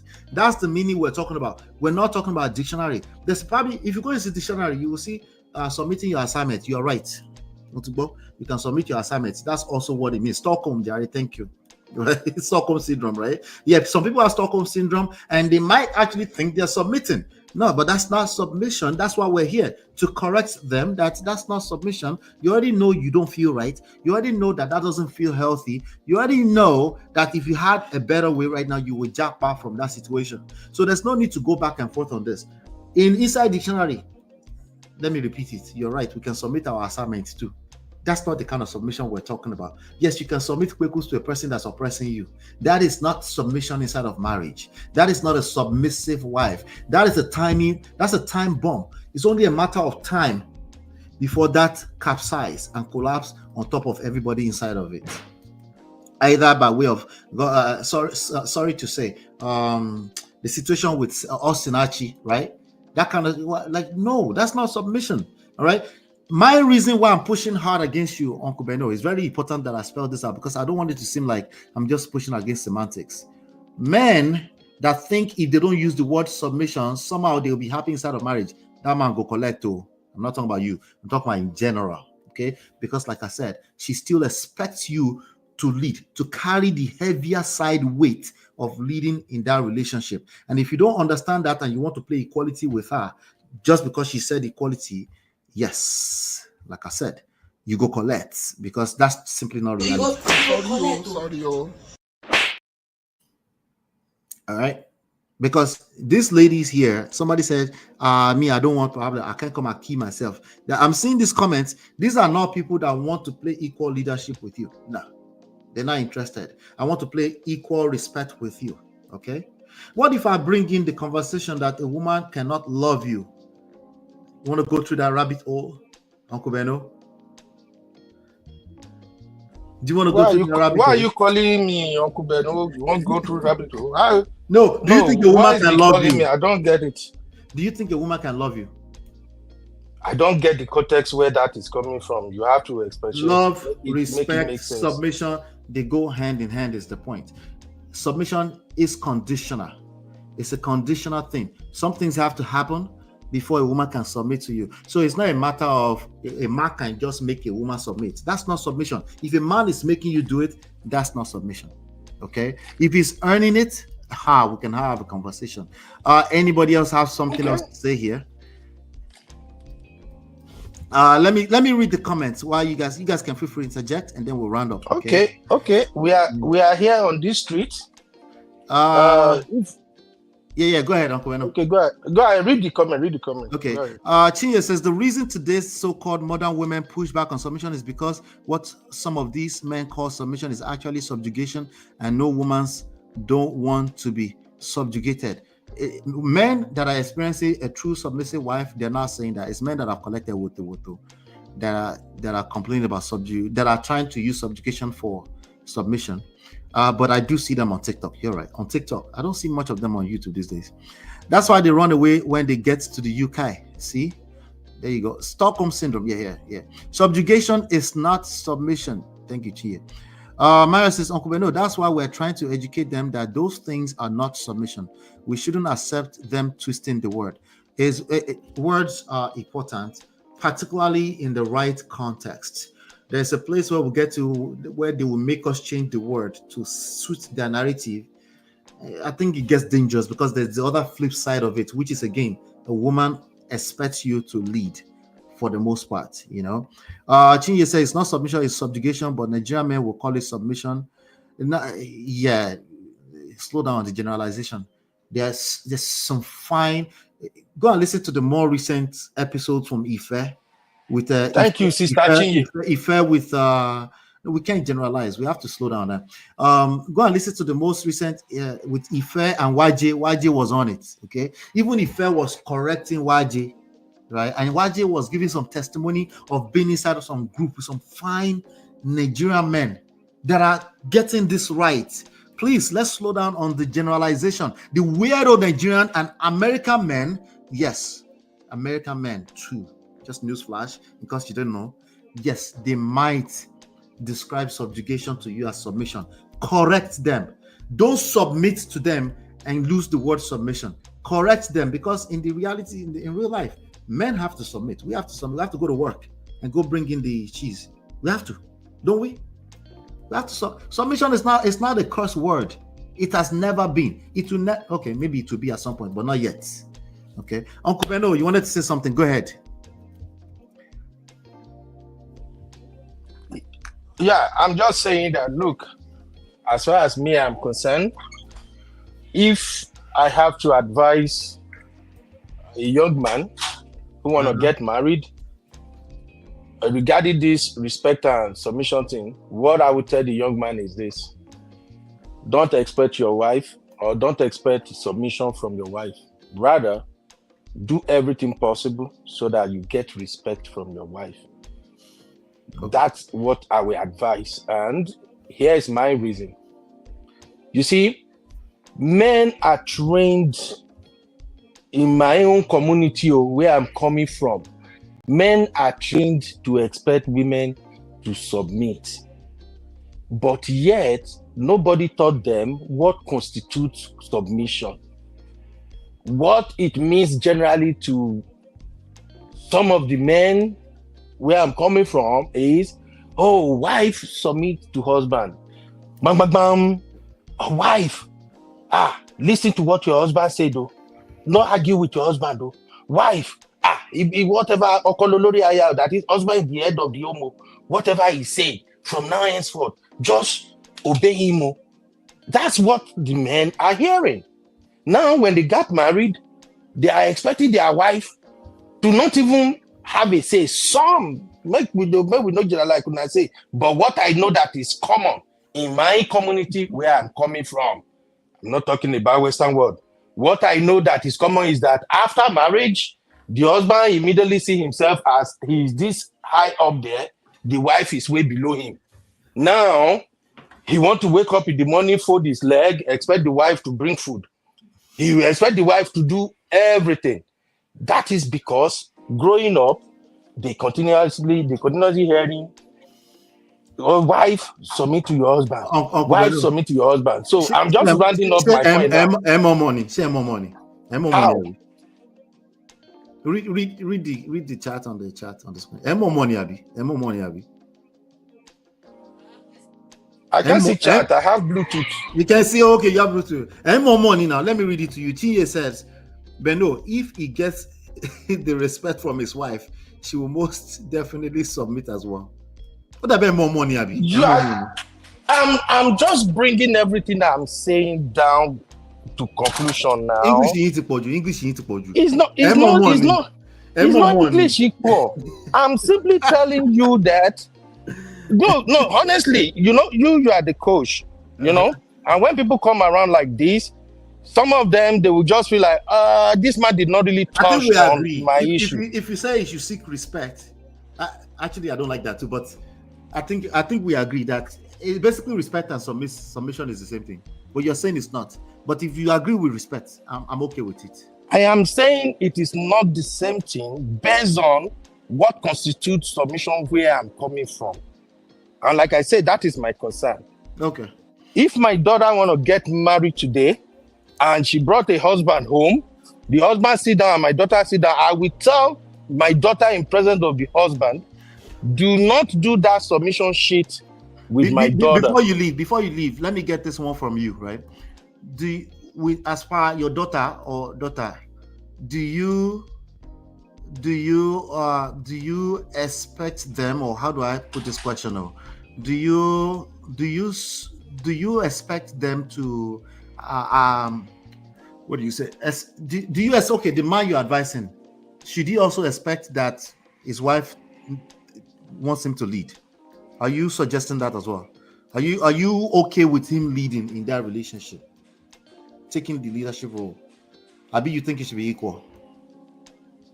I just want you to speak to that. You have to make the question make sense. The question is like all over the place right now. I know. And I don't want to say one thing, then you get taken out of context. You're right. The question was all over the place. Do you think it should be pure equality? Should that be the expectation in their relationship? Or because you're saying respect, that's what they should focus on. Do you think it should be pure equality, or there's some nuances to that you would suggest? At least in terms of expectations. For me, everything the way it is nowadays, it carry belly. If you say equality, it carry belly or not. All I know is that I will tell you, you are the head of the home, you are going to lead, but your wife is not your subordinate. Your wife is not your tool. Your wife is not your slave. Okay. I don't know if you get where I'm going with that. We can agree with that. I can rock with that. that. You are the head of the home. You are in charge. Yeah. If this boat crashed, you are going to be blamed. You will be the one they will hold responsible. That's all. That's the only fear here. That's it for me. So, but for this boat not to crash, you need assistant captain. And you should recognize that assistant captain is as knowledgeable as yourself. The reason is your assistant captain is that if something happens to you, the assistant captain can actually step into the control room and steers the boat. You get what I'm saying now? That is in my own belief and what I thought should be taught to this new generation. But if my daughter tomorrow brings a man who is raised in Nigeria, grew up in Nigeria, and they are in love, and he say he want to marry, I would say to the man straight in his faces, this guy, you are married, we are not doing submission shit, but she must respect you by all means. I will tell him or her. So that submission, based on Nigerian definition and how it's been applied, remove it now. If you cannot do without it, then don't marry my daughter. And that's why I said earlier that I'm speaking from the community where I'm coming from. Nowadays, I know because of Oyibo grammar, everything, we water down everything that, no, we can work. No. When it comes to marriage, sometimes it doesn't work like that. And you need to understand the mind of a man. A man who is raised to expect his wife to be crawling when he's coming and consider that as submission or respect is a dangerous man. So that's just the point I'm trying to make. I like Sister Achie wrote, if we look at this submission and respect, it's saying, okay, it's almost the same, but in my community, it's not the same thing. That's just the point I'm making. Thank you, everybody. Thank you, Uncle Beno. Thank you. All right. Let's go to Natu. Talk to me. Natu. Give me your overall point, Natu. Come to the microphone.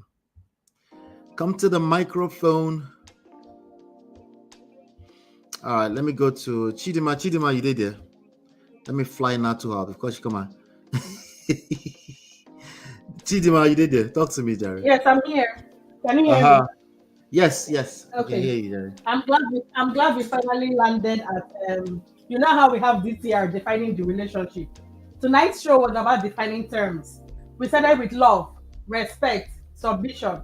So many terms we had to describe.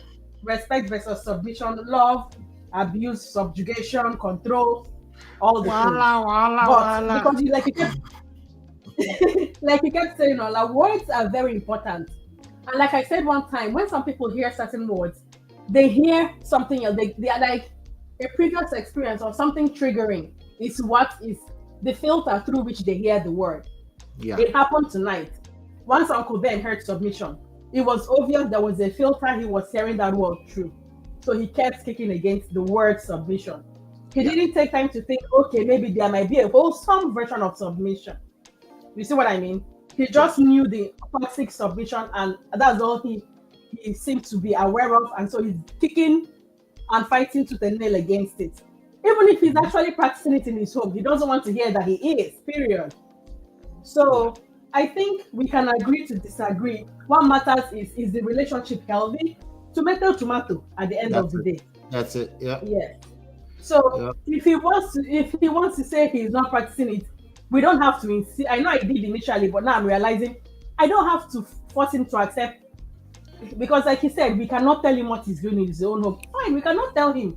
Sure, he doesn't want to call it submission, he wants to call it respect. Or let us submit to his respect and give him the respect that he that he wants to call it.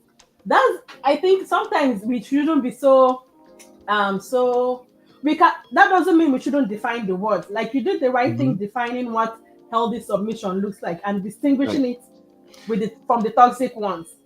We can do that while at the same time giving him his flowers and according him the respect he wants. Like, okay, fine, let's say you're doing respect, not submission. Okay, sir. So we can do both just for peace to reign. That's what those are my final words. Yeah. Uncle Beno no be anybody's mate. Coconut head is not our mate. Even me, I'm beginning to submit to coconut head these days. We literally just submitted to him. I don't know if you realize that. That's what I'm saying. We have to, because coconut head is too much. Just so that peace can reign, we submitted to Uncle Beno today. But I'm very happy that we let him land. And I didn't even realize. See, we're already doing almost 4 hours. And I'm happy he didn't get too triggered and was still able to express his points of view, because every point of view is valid. You know, I know sometimes it looks like it's everybody ganging up against him, but every point of view is valid. And like he rightly says, he cannot be married this long if he's not doing something right. We have to recognize and respect that. We have to submit to 17 years of marriage. Somebody is submitting. It doesn't have to be the man. It doesn't have to be the woman. It doesn't have to be the woman. Somebody is submitting. This is why you're saying I'm not among. Bye-bye. Good night. Bye. I'm out. It doesn't have to be the woman, but somebody submitting in any relationship, even in real life business, career negotiations. You know, submission is just a necessary part of life. Contrary to the definitions by the triggered feminist or anything like that, that's a community. We don't have to yield or worry about that. The whole point of submission within the context of marriage is for the purpose of structure and order, right? Everybody is actually submitting to it. It's just that in order to facilitate that, we need leadership, right? And any organization that has two equal heads, that's what they describe as a monster, right? So, and even if that exists, you might see a situation where people say, well, there's a constitution. Well, when all you have is two human beings that can agree to who is the leader, who is leading us, who is the captain on this ship, right? Any situation where you have that, they find themselves in court, even if they have constitution, because constitution is papers, right? They will basically just disagree on the constitution. They will have to take it to court. So the courts will have to, same thing that happens in divorces, right? Does that sound familiar? I mean, it's everywhere. You can see it everywhere, right? So two people that are equal people, they can agree to, then they end up in a divorce court. The judge will help them interpret what is inside of their agreement. They will help them decide how they are going to take care of their children.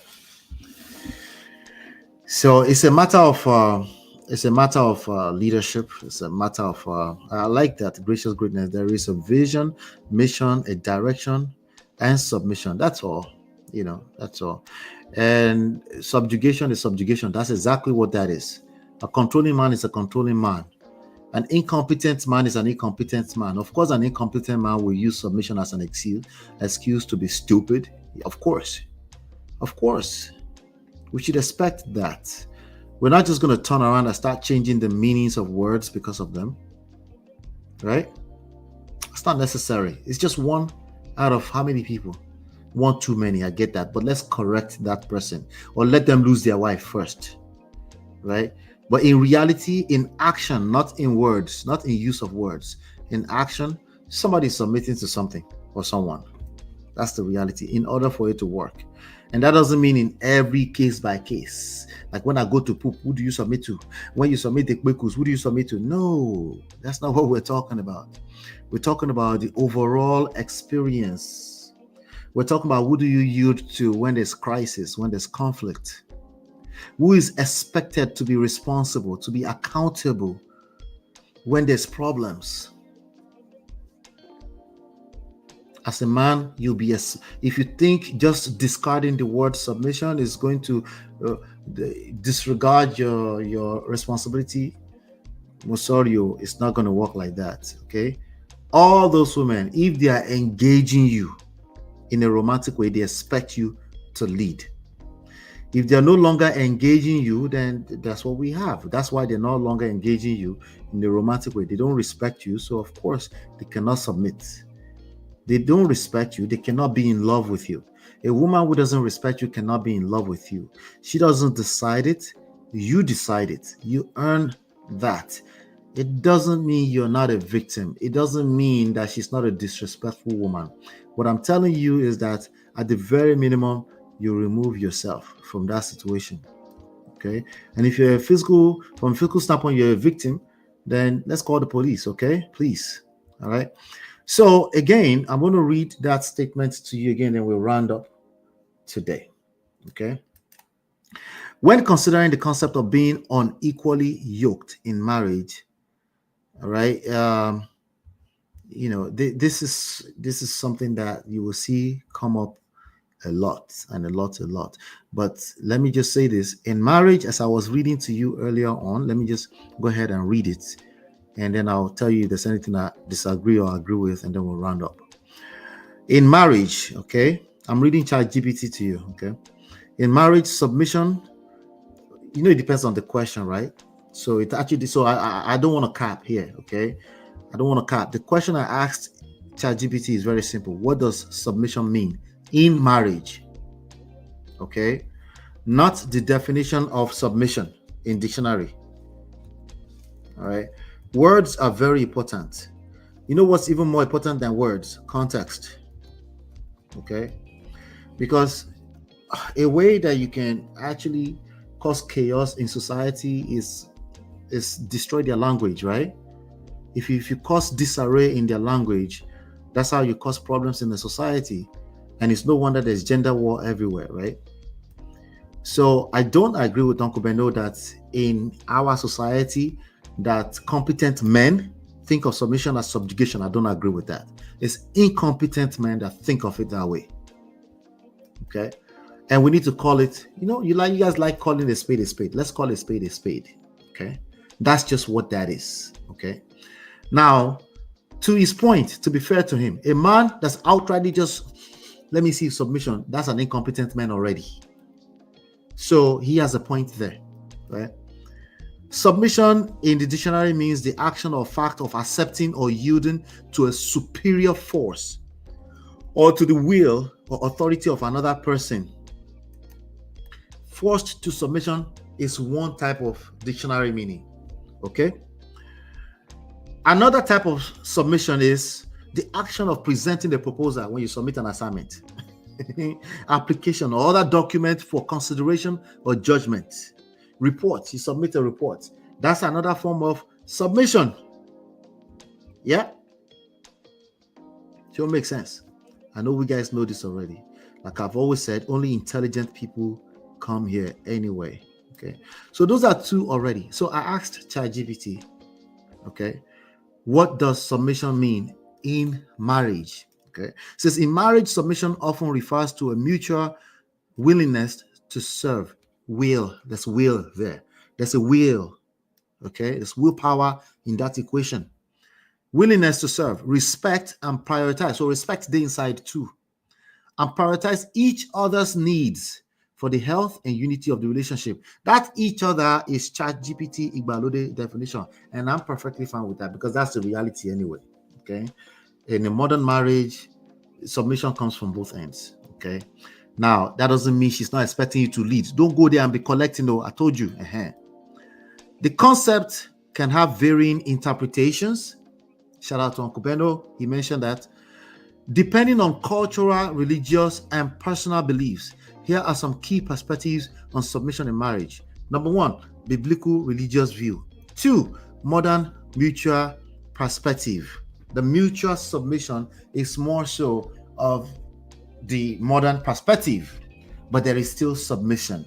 Because we don't want a situation where somebody say, oh, I went out partying yesterday. What's your business? Am I subjugated to you? Do I have to tell you where I went? Yes, you have to tell him or her where you were last night. Brain. That's not respect. I would even consider that common sense now. Why would anybody kick against that? Because they collect woto. There are deeper issues in the relationship. Again, we always tag on to this stuff because we're not dealing with the deeper issues. Okay. Number three, practical emotional meaning. Submission can mean creating an environment of trust where both partners feel heard and valued. This requires humility, a willingness to admit when wrong, or allow the other's perspectives to prevail. Servant-heartedness, servant leadership, right? Sacrificing personal desires for the greater good of the relationship. That is submission. And of course, respect and honor. That is submission, upholding the dignity and worth of the other, even in disagreement. Okay? Now, number four, what submission is not. Submission is not oppression or abuse. Submission does not mean enduring harmful or controlling behavior. Healthy submission involves choice and mutual respect, not cohesion. Submission is not losing identity. For all the lame Nigerian men, no be me say am. Now Kubeno saying a Nigerian man, I said that lame Nigerian men that think that way. It's only lame Nigerian men that think that way. There are some fine Nigerian brothers that don't think, they were not even born to think that way. And they do exist. Of course, they're the one that tend not to talk a lot on the internet streets. Okay? Submission is not losing your identity. A spouse should not have to abandon their individuality, dreams, and values to fit a role. Submission is not gender specific. I can agree to that. So anytime people say submission, I'm like, calm down. I said that at the beginning of this session. I said, even men have to submit. Ejeka, calm down. Ultimately, submission in marriage is about fostering a partnership where both spouses work together selflessly, balancing leadership and support. There is still leadership. Okay? Why? Because it's the expectation of a typical woman. Don't want you. But yes, the toxic people are the loudest online, both men and women. Thank you. Gracious greatness, submission is not a dictatorship or totalitarianism. It is not. Let's not generalize it that Nigerian men are just, that's what they expect. No, that's not what they mean by submission. If that person is trying to pick a very beautiful flower from behind your backyard, why are you asking that person about? I wouldn't ask a person about submission. I will have deeper questions, more open-ended questions. I won't be asking them about submission anyway. Okay, because if I have to ask that, it's too late. Okay. Unequally yoked is just biblical language for compatibility. Yes, it is very important to be equally yoked. Yes, absolutely, absolutely. You guys are the best. I appreciate you. Shout out to Uncle Beno, shout out to Natu and Chidima for elevating the conversations. I appreciate you guys. Okay. Please come by again, join the conversation. All right. I appreciate you guys. Thank you. Hit the like button, share, subscribe, turn up your notifications so you're notified when we go live. Okay. I don't think I'll be changing the titles for my live sessions. Okay. I don't want people that are looking for sensationalized topic to come into my live sessions. I want our loyalists. I want the Prestige family only here for my live sessions. Okay. I don't want anybody looking for EDOCHIE in the title to come to my live sessions. So whenever you see flipping trendy topics into relationship and life coaching, just know that we're here to come and rub minds together and learn together. So I want to say thank you very much for all 11 or 12 of you that stopped by today. Thank you. Thank you. Thank you. I want to say a quick shout out to Life with Natu for the super chat, Gracious Greatness for the super chat, and of course, Beyond Beauty. Jum has been dropping tons of content. Please go and support her.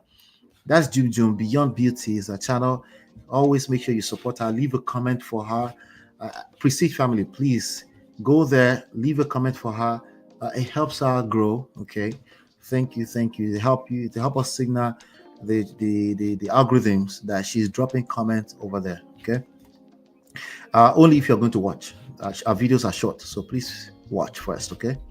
Thank you, everybody. Hit the like button, share, subscribe, turn up your notifications so you're notified when we go live. Hopefully been enlightened, educated. We'll see you guys on the next one. Hey Prestige fam, show some love to the video. Hit like, subscribe, and share. Are you in Europe? Hey Prestige fam, show some love to the video. Hit like, subscribe, and share. Are you in Europe, America, and struggling in your relationship? From argument to abuse and trust issues, we're here to help. Lola and I founded Prestige Marriage Academy to transform your story. With 20 years of friendship, 17 years of marriage, experience with navigating the ups and downs of marriage, and personalized coaching, includes 24/7 support. Ignorance is expensive. WhatsApp us at +1 732 305 8577 to book a free discovery session today and take charge now. Don't wing it. Join us in creating the love life you deserve.